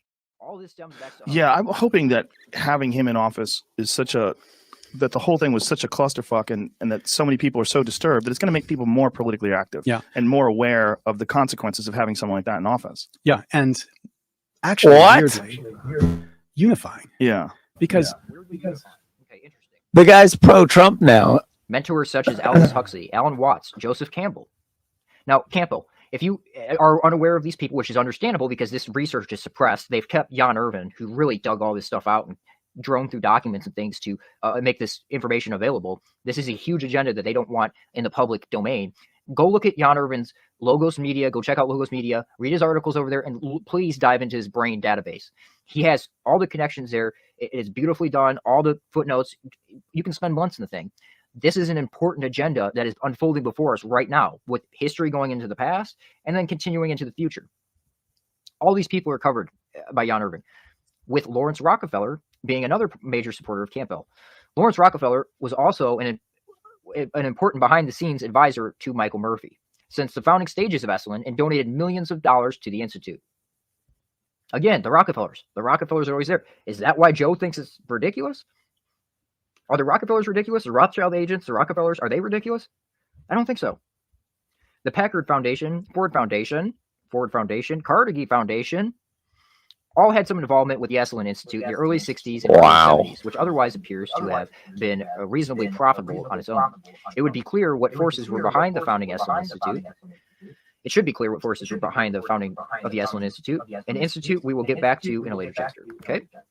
These are all, it's all footnoted. Those are all the references. Again, Esalen Institute. The sensitivity training and, quote, sexual encounter programs of the most radical California groups, such as Esalen Institute and its many imitators, were all developed and implemented by Tavistock Institute psychologists. Tavistock involved. Esalen Institute is Tavistock involved. Again, this is a hard book to find, and it's basically one of their only published ones on them doing studies and documenting those studies that you can find. It's pretty lukewarm as far as what they're doing here, but it's thought architecture. It's all about how to dictate the subconscious. Now, anybody can go to Esalen Institute if you pay, but you're going to be experimented on, and you're going to be an experiment essentially for future programs and future operations. Okay. So I want to read this article just so people have a better understanding of what the Esalen Institute was used for and how much the Soviet Union was involved in the Esalen Institute. I want to hopefully pull up. Okay, let me show you this real quick. This is from, I can't believe I'm drawing a blank on it. This is a book by, An End to Ordinary History is what it is. And it's all about the, the men who stare at goats type operations, which I'm going to get into later, which is involved with all this stuff, but it's really a smokescreen. It's about those operations, the CIA and the KGB and their interest in it. Okay. So it was written by Dick Pierce, one of the founding members of Esalen, and it's heavily influenced by Esalen. It's supposedly based on truth. So this is in the beginning of the book. My thanks to Jim Hickman, whose understanding and love of the Soviet Union had informed all of us to work on this book. The Soviet Union was so heavily involved in Esalen, it makes your head spin. Okay, so this is a really good article to refer to, how a famed New Age retreat center helped end the Cold War, as far as understanding of the Soviet influence over Esalen and how much they really dictated that.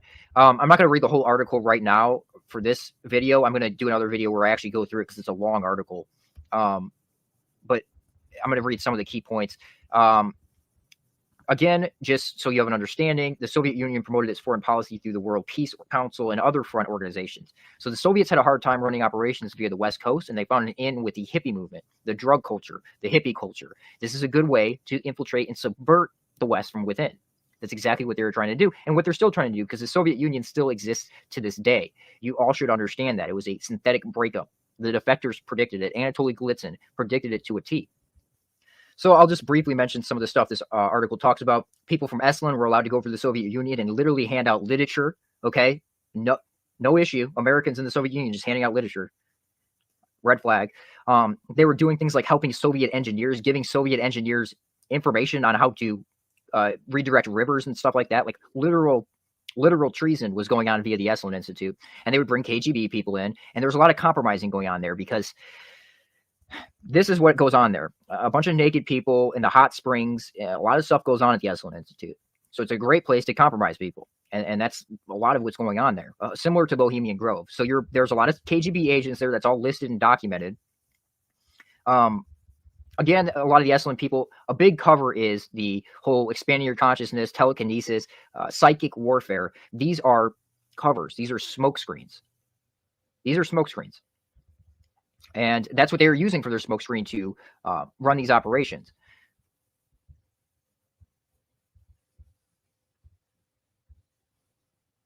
And there's a lot in this article. Like I said, I'm going to do a separate video on it. and just go through the whole article. Astronauts Dude, this were interacting confirms there. everything that I've to been meet people, thinking they would and bring the coming scientists to. in. Like, I've literally been on the edge. Let me of get down this. to Boris Yeltsin here.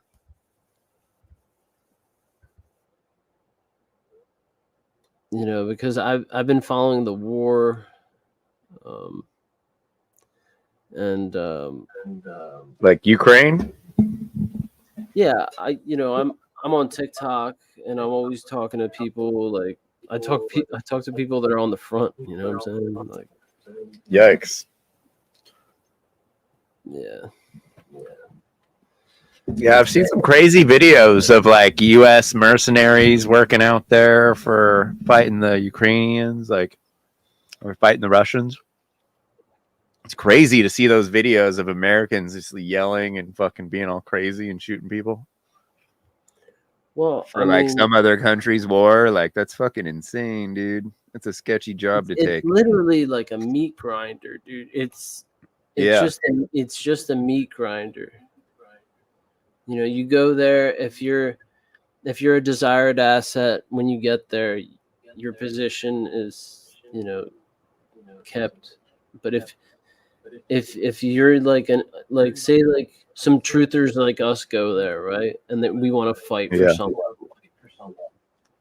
they'll sell our position and coordinates immediately, and they'll get us hit. Like, Yeah. that's how that shit works. It's a meat grinder. It's not a war. It's a theater where you go and you will be used by the machine, or you'll be discarded. Yeah. Like wag the dog almost too. Like the amount of YouTube videos I see of people getting blown up with drones is just on Facebook. Like, it's shocking how much they show us on Facebook. FPV drone warfare, first person view. Uh-huh. And they have ordnance on them, and they explode. You know, you have to be ready. I mean, I don't know if you've seen like people shooting them out and shit, but Oh yeah, it's crazy. It's a very shocking time. But they're readying that. Drones. They're using that. They're learning.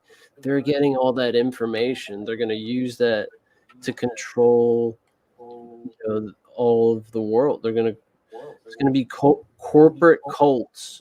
Like Berwick's cult. He's going to have like a fucking, like a drone army and shit of his own. Oh my god. They're going to be coming for me, if anybody. Yeah, I mean, I've been talking shit a long time. That's why we have to, challenge these people. Like, fuck that. Like, they're gonna sell their souls and shit, motherfucker. Yeah. Well. So Yeltsin came to America. This is before he was selected to be president. Came to America via the Esalen Institute, and they brought him around. They showed him around America, and after he came to America via the Esalen Institute, he was instated as the president. Okay? Gotcha. When and Tavis start working together. Oh, man. This is track 2 diplomacy. People involved, that's where that term comes from, Esalen. Track 2 diplomacy. The idea was to forge new lines of communication between Cold War powers by bringing some of the USSR's leading scientists and spiritualists to Esalen Institute to mix with their counterparts in the United States. Maybe we all have common goals. Sounds pretty treasonous to me. Sounds like they were setting up for a brave new world. It sounds like the Soviets had a lot of influence over our people, and they were trading information back and forth. That's how some of the folks from Stanford Research Institute in Silicon Valley, who would one day be responsible for funding and building the biggest technologies firms, met up with the Russian cosmonists. Now, this is all via Esalen Institute. They set up a series of events at Esalen's Big Sur campus. So you're having these, these Silicon Valley people meet up with these Russian scientists, meeting up with these Russian cosmonists, scientists, okay? So again, why do we see all these Soviet Jews running the high technology?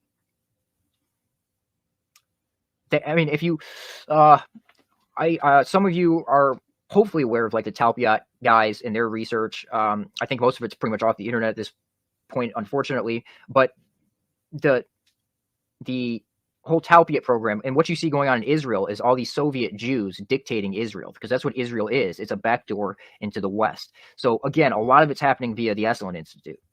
Okay, so these cosmonists, these Russian cosmonists who were communists at the time, the cosmonists went the furthest into its visions of transformation, calling for the end of death and the resurrection of the dead and a free movement in cosmic space. Now, these are key narratives originating from Soviets, okay?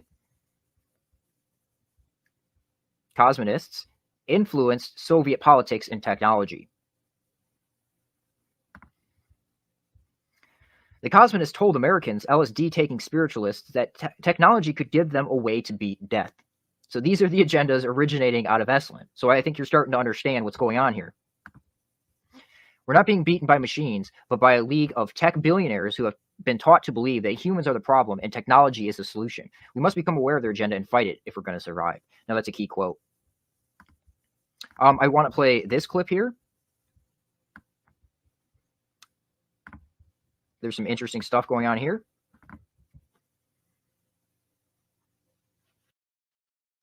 Rudolph II, supported. He funded these alchemists. Yes. And the initial project. Now, this is Bruce Damer speaking here. High-level DOD, like I said, friends with Joe Rogan, good friends with Dennis McKenna to the point where they smoke DMT together. And Bruce gets ideas for science via the DMT. He works with NASA. He works with these think tanks. Actually, well, I'll play that in a minute. Project was not to turn lead into gold, but to animate. Rudolph II, supported. He funded these alchemists. Yes. And the initial project was not to turn lead into gold, but to animate matter from dead to alive. Yeah. And that's been a passion of mine for a long time. But it was a passion of yours has been to bring the dead back to life. Or to so goes on to bring the dead back to life. What did this clip say? What were the Soviet cosmonists interested in?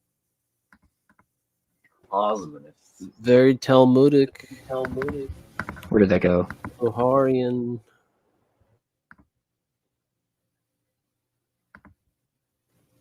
Where did that go?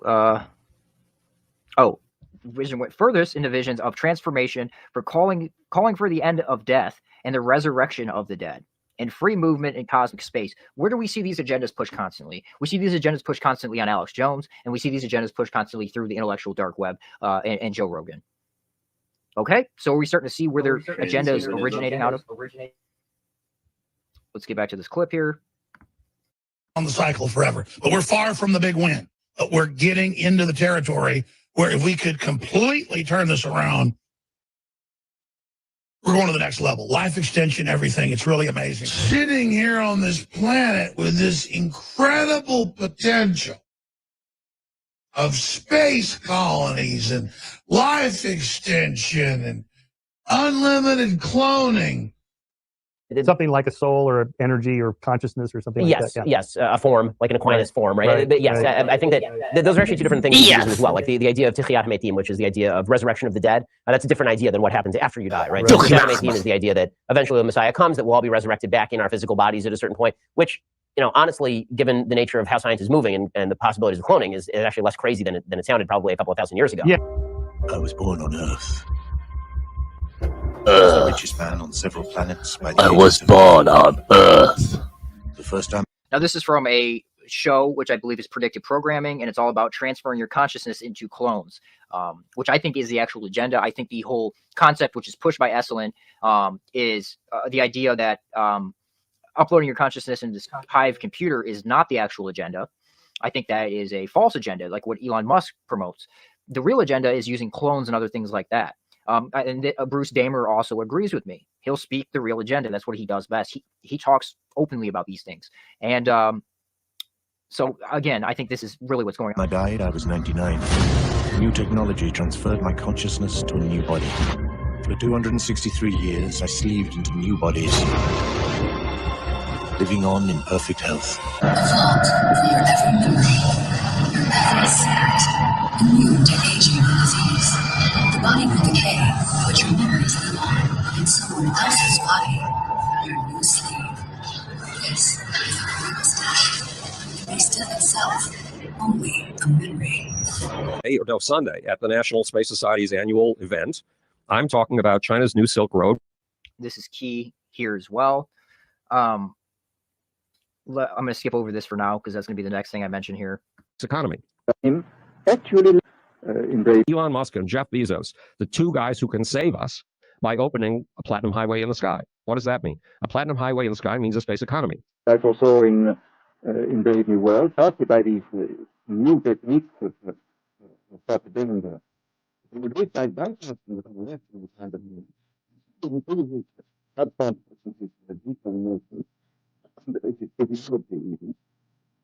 Making him actually love it.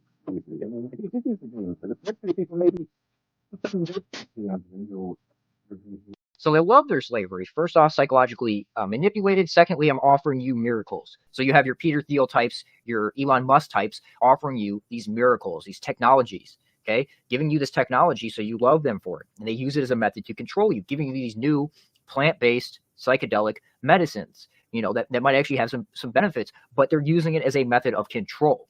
They're the ones dictating it. They're the ones using it against you. But they will be happy in situations where they oughtn't to be happy. The fourth world. Now, this is an actual agenda, the fourth world, and this is exactly what we see going on here. No one really talks about the fourth world, do they? That's because we haven't seen the fourth world come about. The fourth world came up in the title of the Congress I attended. It was called the Fourth World Wilderness Congress. Maurice Strong said it was called the Fourth World because it was the fourth one of these environment congresses that Edmund de Rothschild had created. I learned later that the world order refers to the coming one world government as the fourth world. World control by the world order where there is no more first, second, and third world. Just a boundaryless planet which is called the fourth world wilderness. Yogis and shamans refer to fourth world wilderness dictated via Israel, at the center, at the hub. It as the fourth world wilderness, the lostness of the mind. The lostness of the mind refers to the collective consciousness. Persons will be coerced through lies, drugs, fear, and pain to surrender themselves, their egos, to the collective consciousness. The fourth world will be a return to a society much like the Caesars or Babylon or the Fourth Reich. Within the fictionalized societies described in Huxley's Brave New World and Brave New World Revisited and Orwell's classic 1984. We will flourish with only a whimper. The world order wants to create a new society out of the ashes of chaos. A collectivist fourth world, complete with a collectivist religion, collectivist finance, and unchecked world national socialism. The world order will offer Gaia, Mother Earth, to the masses. I don't think national socialism, I think international socialism, and I think the universal basic income has a lot to do with that. As the big brother image to worship in the fourth world.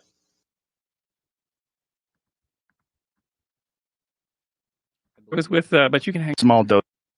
I believe that cultural mission. We'll play these clips in a moment here. I want to finish up while I'm talking about Esalen here and kind of give an example of what comes out of Esalen, you know, some of the operations that come out of it.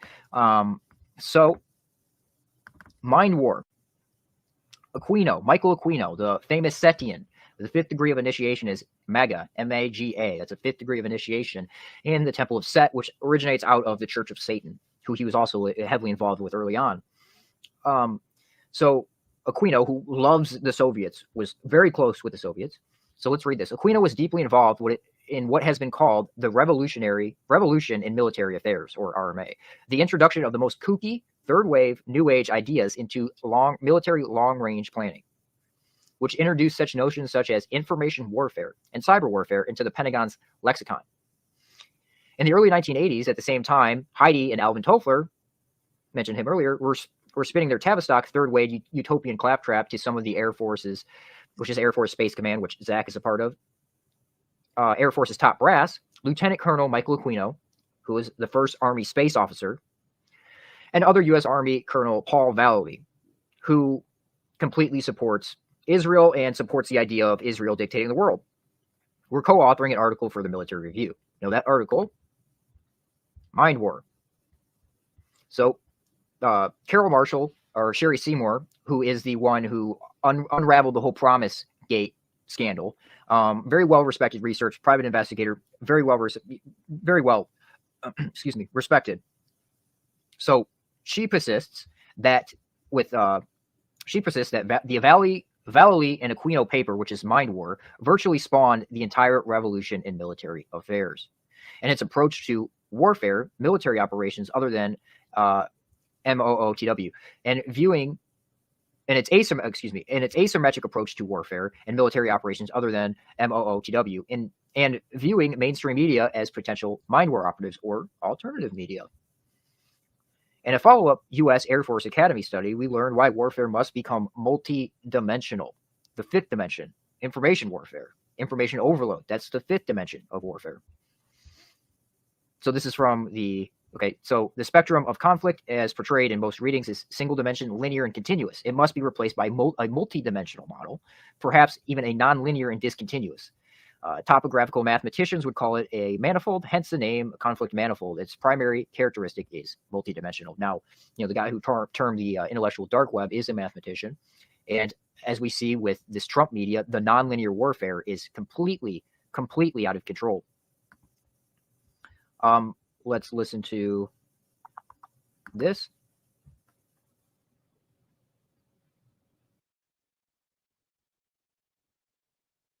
It's almost like there's too many things happening for one person to pay attention to all of them. And if you're only focusing informational overload. Yes, exactly. If you're only, but hold on, if you're only information overload, non-linear warfare.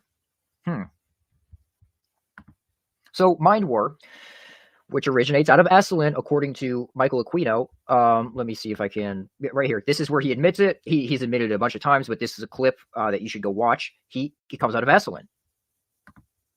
Excuse me, I don't know what happened there. It comes out of Esalen, the Esalen Institute. It comes out of studies, unpublished papers called the Transformation Project, where according to him, they were studying thought architecture, or how to manipulate the subconscious mind, how to dictate the subconscious mind, where 95% of your thought process, that's a conservative number, 95% of your thought process takes place. So your database that you're pulling information from, your the external stimuli that you absorb to create your algorithmic thinking, your initial thought, your conscious thought, is being pulled from the subconscious. So these guys were working out via the Esalen Institute, who actually, Aquino got in contact with these guys because of their published works with the Soviet influence, their published works with Soviet thought architecture, which Aquino somehow intimately knew, the Soviet research there.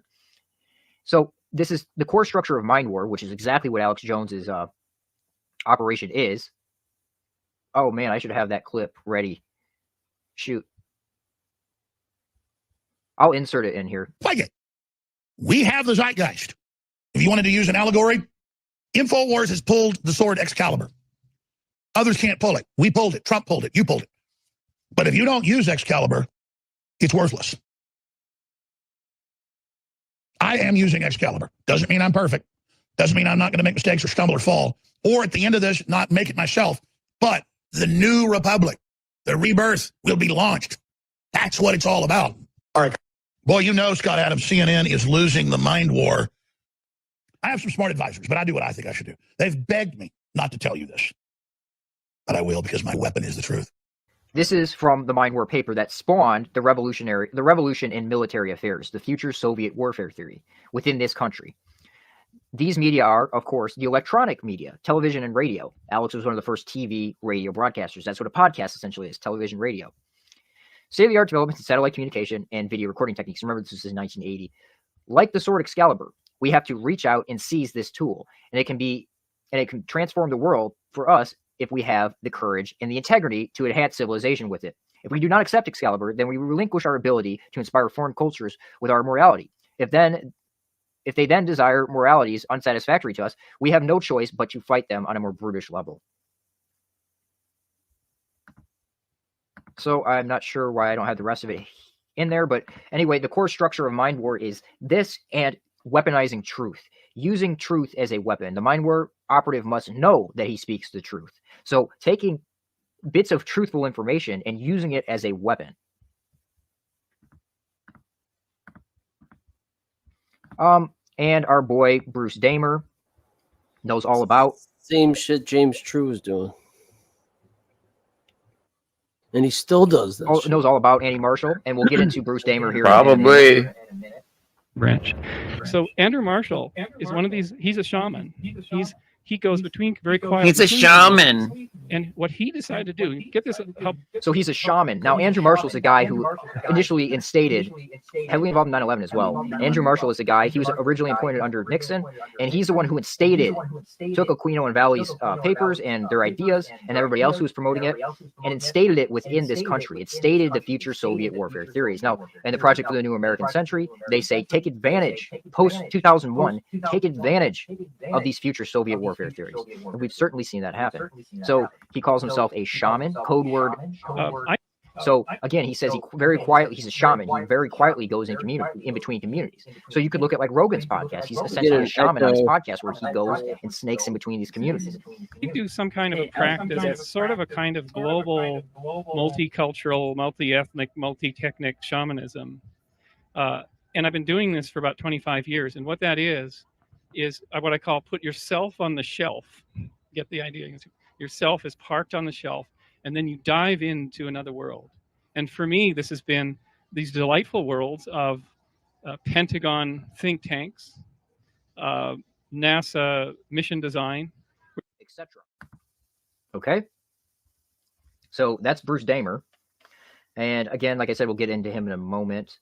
Oh, here's from Joe Rogan's podcast. Gerlach? What is Gerlach? Gerlach. Oh, you haven't been out there, huh? No, I love hippies in small doses. Hippies to me are like pizza. I just can't eat pizza every day for like a month. I was with, but you can hang around Pentagon people. And yes, I could probably hang around your camp. But if I went out there with really dirty people, with Sherpas. That's they brought Sherpas. No, they're white people. Sherpas. They're servers for the billionaires in their billionaire camps. Oh, that's too much. And they have walls of motorhomes. I want to hang out with 100. So he's over there at Burning Man, which is another excellent type of deal. Major importance with Burning Man. And he has these white slaves that are serving the billionaires in their billionaire class, which is what he is, high-level DOD, etc. And he wants Joe Rogan to come out with him. Now, I also want you to look at that shirt, Mad Scientist. Now, I posted this interview in my community section on my YouTube channel. Check that out. And I put an emphasis on Mad Scientist. I said, Mad or Mao Scientist for a better tomorrow. And that was a couple weeks before the Joe Rogan podcast with Alex Jones. Let's listen to what Alex had to say. They're making their move right now. Who's they? The globalist technocracy, the mad scientists, the guys that want to learn the secrets of the universe. So probably already have them. The mad scientists. Interesting statement there, Alex. The mad scientists. So this is Bruce Damer with. I might as well just get all this out of the way right now. This is Bruce Damer talking to Joe about Dennis. There's only been 2 people ever that Dennis McKenna has recommended for this podcast. You and Josh Wickerham. So that puts you in very lofty company. Dennis McKenna recommended Bruce Damer on Joe Rogan's podcast. Interesting. Dennis McKenna, of course, heavily involved in maps and everything we've covered. Here's a secret that I'll tell you on here. Oh, well, it won't be a secret. It won't be a secret. Might want to mime it. So Dennis hasn't been to Burning Man. Dennis McKenna. Good. Me and him, same page. So Two old guys who don't want to party with young kids. So I told him to tell you that Dennis would only go to Burning Man if you went. Oh, did you do it the opposite way? You're playing us against each other? There you go. Yeah, that doesn't work with me, but thanks. That's sweet. So Gerlach, I would go anywhere with him, though. You go anywhere with Dennis? Yeah, I really would go with him just to talk to him for days. Yeah, he's amazing. The world's most amazing. Okay, and then also I wanted to point out there that was total LA vibes by Rogan there. I mean, complete LA. Like, oh, thanks, that was sweet. Like, okay, Joe. Anyway, I want to wrap this up or move on to some of the Pentagon connections with Joe and his whole operation here quickly, because I was talking about Jones and Mind War and stuff like that. This is interesting. Doom, this is just an interesting connection. Doom was created by the military, initially funded by the U.S. Marine Corps, to train people how to kill other human beings. This is all admitted. You can read articles about it. And who was a major proponent of promoting Doom? Joe Rogan. They also made the video game Quake, which he still promotes. And Alex Jones promotes Doom as well. So Doom, this is actually one of the most iconic images from when I was younger. I used to see this picture everywhere, and there's the Doom in the background. And there's Alex Jones promoting Doom, wearing the wristband. So it's like this game created by military intelligence is given to these information age assets to spread to the public. Just like other information and other agendas are given them to spread to the public. Again, Doom. Okay, so I want to move on into Joe Rogan's producer here real quick. And Joe Rogan's producer, Jamie, is pretty self-explanatory to me, or at least should be. Members. Now, I want you to ask yourself this question. Joe Rogan has one of the highest level podcasts out there, and he has a producer that struggles. He's not a very good producer. He's not horrible. He's better than I would be, but he struggles to produce his show. He's always having issues. There's always technical issues. Ask yourself, why would Joe keep someone like that who can't run the show properly at his level? Why is that? Well, first I want to show you this. And I've talked to a lot of people in law enforcement, military. So Joe hangs out with a lot of people in law enforcement and military. Now, this is an interesting story Jamie told on the podcast. So Hot Dog Harry sounds like an intelligence asset to me. And I think that's exactly what he was. For example, let me do this first. Okay, so I'll just watch clip here. Like Operation America Loves You was where they were delivering hot dogs in Beirut, and Hot Dog Harry was involved there with Jamie's dad, Michael Vernon, who we'll get into here in a minute. So, book says Israel could have prevented 1983 barracks bombing with AM spybook pan. Okay, so, or in Lebanon, excuse me, Hot Dog Harry was there a week before this massive casualty of Marines blown up.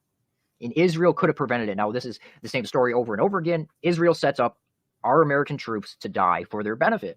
And you're trying to tell me Hot Dog Harry was there a week before just delivering hot dogs, and people were trying to kill him and everything just for delivering hot dogs? Doesn't make sense. Sounds like an intelligence asset. Sounds like a Mossad asset to me. So let's go to Hot Dog Harry here.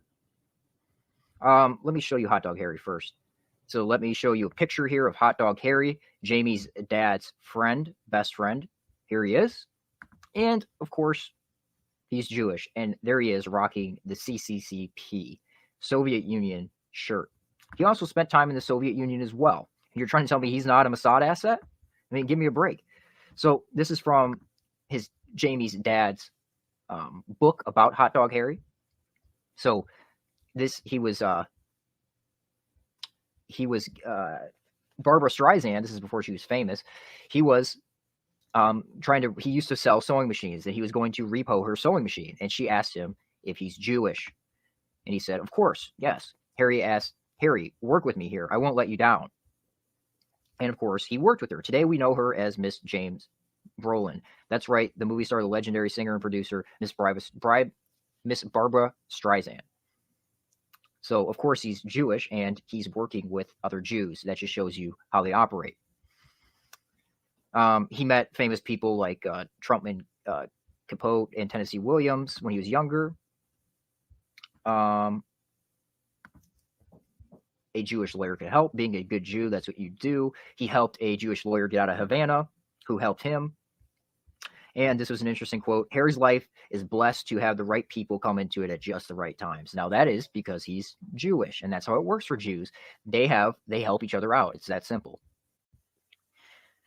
And one more quote from Michael Vernon's book, Jamie's dad, about Hot Dog Harry. Harry explained when he was delivering a sewing machine to the Rothschilds that his parents used to know them in the old country. So Hot Dog Harry used to deliver things to the Rothschilds' house, and he said his parents used to know the Rothschilds in the old country. Interesting connection, Hot Dog Harry. Interesting connection.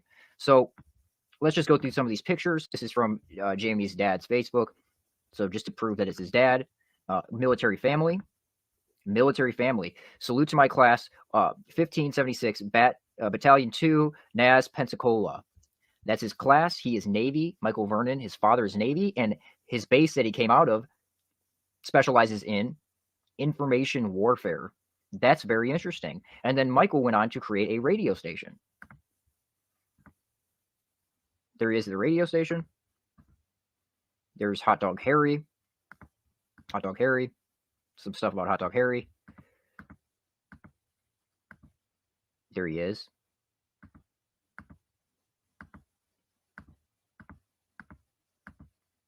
There he is again. Military family. Jamie, tagged him in it.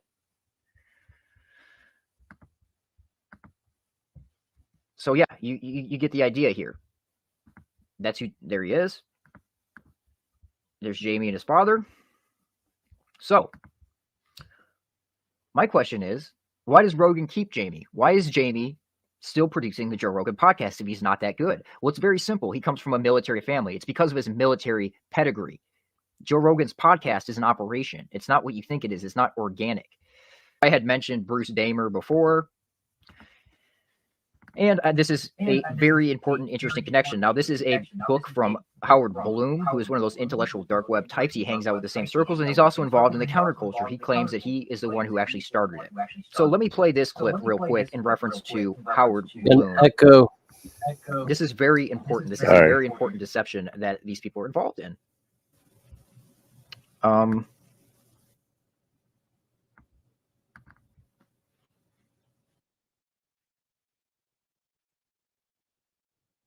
Sunday at the National Space Society's annual event.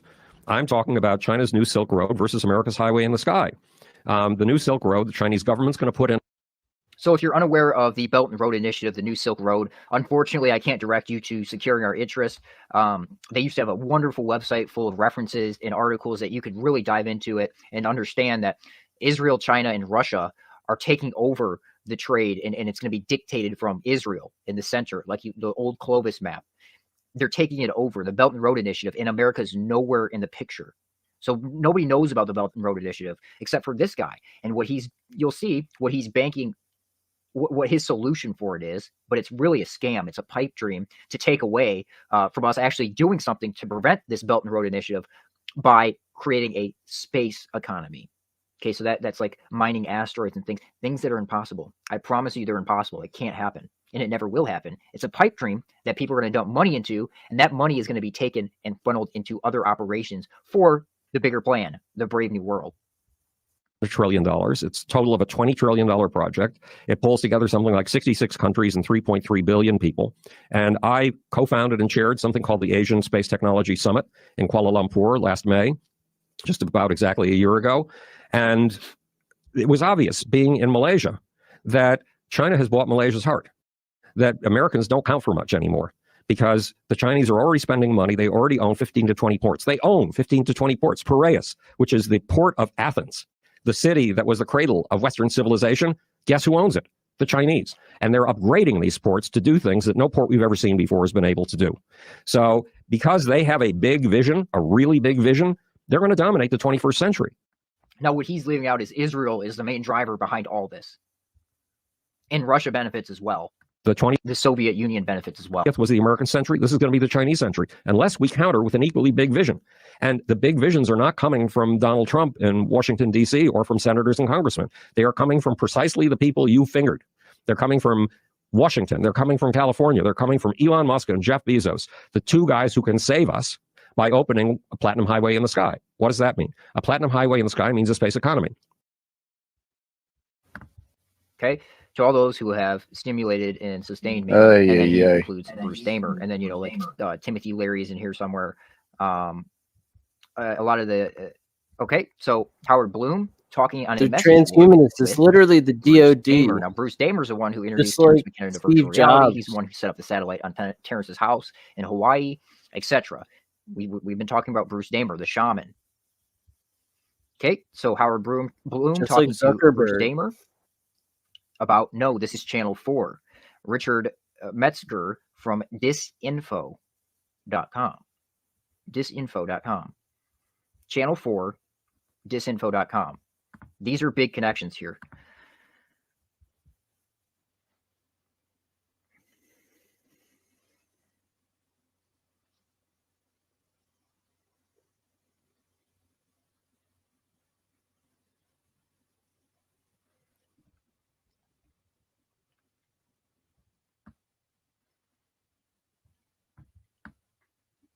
So this is Disinformation, the company. That logo is actually interesting in itself.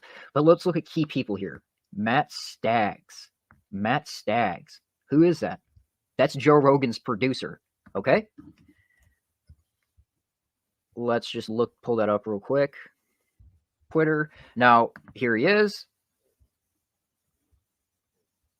This is Joe Rogan's talent booker, the guy behind the scenes. Okay? There's many guys behind the scenes with Joe Rogan, and this is one of them. And he is a key person with Disinfo, working with Bruce Damer, etc., working with Howard Bloom, Bruce Damer, etc. Channel 4. Now, what do we have under documentary films? Endgame, Blueprint for Global Enslavement. That is Alex Jones's film. Now, that Endgame title he took from Paul Valley, the guy I mentioned before with the future Soviet warfare theories. That was initially coined by him, that Alex Jones took from him. But it's interesting, we see Disinfo working with, right, Joe Rogan's talent booker, the guy behind the scenes, working with Alex Jones. Disinfo working with Alex Jones, as well as Channel 4. Now, Channel 4 worked with John Ronson. John Ronson is a guy who wrote The Men Who Stare at Goats. Now, this is an interesting connection here. John Ronson, so we're just tying this up with some military connections. John Ronson is the guy who Alex Jones snuck into Bohemian Grove with. So John Ronson, working with the BBC at that point, is the guy who snuck into Bohemian Grove with Alex Jones, which kickstarted him. So here we see Alex and John hanging out. Alex having John on his show. And Joe and John hang out. And Joe has John on his show. Okay, so are we seeing how these networks play in with each other? Now, Alex on his last podcast with Joe was talking about how they were in films 20 years ago together. They were in John Ronson's films for the BBC or Channel 4, right, working with Disinfo. Interesting name. Right, and then you can go double check Matt Staggs. You can pull up his podcast for Disinfo. He's very interested in concussions, just like Joe is. Very interested in that. I think he'd be interested in my story. If he was somehow able to understand my history, I think he'd be very interested in my life story. But anyway, these two work together. And The Men Who Stare at Goats. Stubblebine thought that with enough practice, he could learn to walk through walls. With a brief encouragement by Lieutenant Colonel Jim Shannon, a Vietnam vet whose post-war experiences at such new age meccas as the Esalen Institute in Big Sur led him to found the first Earth Battalion, Warrior Monks, and Jedi Knights. So The Men Who Stare at Goats actually comes from the Esalen Institute. Again, we're seeing everything stem from the Esalen Institute. And then, of course, Alex Jones has Stubblebine on, because these are the kind of operations. What they really are spyware operations. And this is an old email I had. Let me read this to you, because The Men Who Stare at Goats, it's a smokescreen is what it really is. Here we see John Ronson, The Men Who Stare at Goats. That is a smokescreen. Okay, it has nothing to do with army guys staring at goats to try to kill them. It's all about subconscious research. So, okay, so I quoted from a website. The Men Who Stare at Goats actually demonstrates this by briefly referencing MK Ultra as if it were shut down when the real program is demonstrated at the end of the film, where Kevin Spacey character is involved in private psyops to explicit cultural creation. So it's a shift. What we're seeing is a shift. So I say this is one of my favorite examples to use because it shows what force-fed programs ultimately end up becoming. Regardless of what you think about their origins, I personally think the, quote, staring at goats narrative is a cover, not a major project. The major projects were never ended. If you study Aquino, one of his favorite tactics is deflection. Example, it happened, but not like you think it did. It was really about staring at goats to see if you could kill them, not about thought architecture and mind control research. He would use this tactic by publishing papers via the Stanford Tavistock Institute. He would publish papers discrediting narratives like staring at goats or like the Stargate stuff, which ties in with all that. He would publish papers via Stanford, which is Tavistock, doing psychological research to deflect from the real programs that were going on. Say they're studying trickery, illusions, and ultimately how to deceive the human subconscious, mind/subconscious. Aquino says they're studying stage magic and spoon bending, which are often real, poorly funded programs, but they're only in place for cover, for a smokescreen. You really think the U.S. Army is going to dump funding into a spoon bending program for practical use? Of course not. They're cover stories. So there's a lot more information about these networks. I could continue to go on and on and on for hours, and I will in future videos, but I just wanted to get some of this information out there. In future videos, I'm going to be talking about the intellectual dark web, which ties into all this. The culture they're pushing, like I said, the rising centrist movement, the Brave New World, that I'm going to continue to focus on, continue to put this out there because it's such a deception that needs to be highlighted. Not many people are aware of it. Not many people are in full understanding of it. So with that, I'll say goodbye and good luck. But that was the last one he did? No, that's just one of the only ones that survives from his original channel. But he made several videos after this and then started getting into like kind of like Tartarian antediluvian shit, you know? Yeah, and then he just he dropped off. Yeah, they don't want. Yeah, dude. That's it, man. They don't want people leaving this place. That's it. Nope. Yeah. Yep. But pretty heavy video for a young dude to like be that driven to do all that fucking research, a man. lot of research. Definitely some Yeah, thank autism you. power. Thank you for sharing that, man. Yeah. I'm surprised you haven't seen it. It's kind of like, I don't know. I mean, it's been around for a while, but like we were saying, it's just not enough people have seen it. Not enough people have been. Where's he exposed from? to I don't really know, but if you look up his name, there's like a bunch of shit. Like people, there's a group that's been researching him for quite a while. The information's definitely out there, and it's pretty easy to find. But it's still, there's nothing concrete. You know, like he was found in his car with a bullet in his head. Like I said, and he didn't have a gun, so someone shot Before him. his time. As far as I remember. But if you're interested, He's you a can man definitely ahead of his find the time, info. for sure. Like we're Yeah. because Seriously. right now we're pretty much like going over everything he talked about right now. Like that's exactly what's going on, and everybody's only waking up to it now. And it's like the feds, they paid me a visit before COVID. I was like, oh, we gotta have a talking to. He's like, you see this bat? See this right here? I was like, all right, dude. Don't y'all think you have a little bit too much power? He's like, oh, civilization, blah, blah, blah. Nonsense. Yeah. All right, we're hitting 5 hours. I didn't do it at a third of what I thought I was planning on doing, but I'm getting tired. We'll hit it all next week. But, yeah, man. we'll get some long videos tonight. Yeah, I need that, man. I need it. What was his name again? Matthew North. Matthew North. That's a good one, huh? Like for an hour long video, that's a lot of information to go through.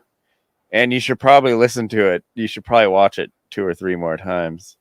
Oh yeah, I've seen it probably 8 or 9 times. Where's it like going like He's probably Odyssey? seen it 3 or 4 times, huh? Odyssey, BitChute or something? I think that's where it used to be. I think you can find it around there. It's on my YouTube, but it should be in the Arc, really. Oh well, yeah. It's that good for sure. If we want to know what we're up against, you know. Oh, big time. That goes new age deep. hippies with money and Because weird we're not that far ATV removed. connections. Like if you think about it, we're not really that far removed from these fucking scumbags. Like we're obviously not.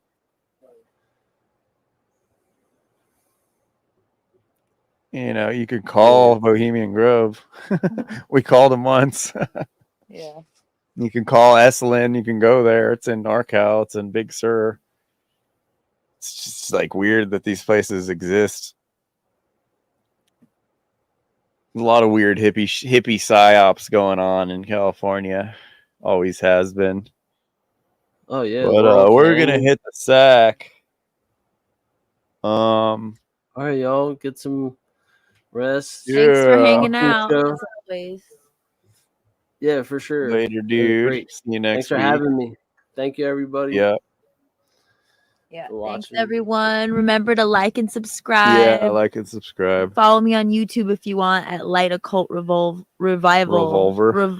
Not Light Occult Revolver. That's kind of cool though too. Light Occult Revival. Velvet Occult Revolver. Yeah. What? All right. Word. Yeah, I'm on Peace. slopsquatch.com or Slopsquatch on Telegram. Oh yeah. Slav Squatch.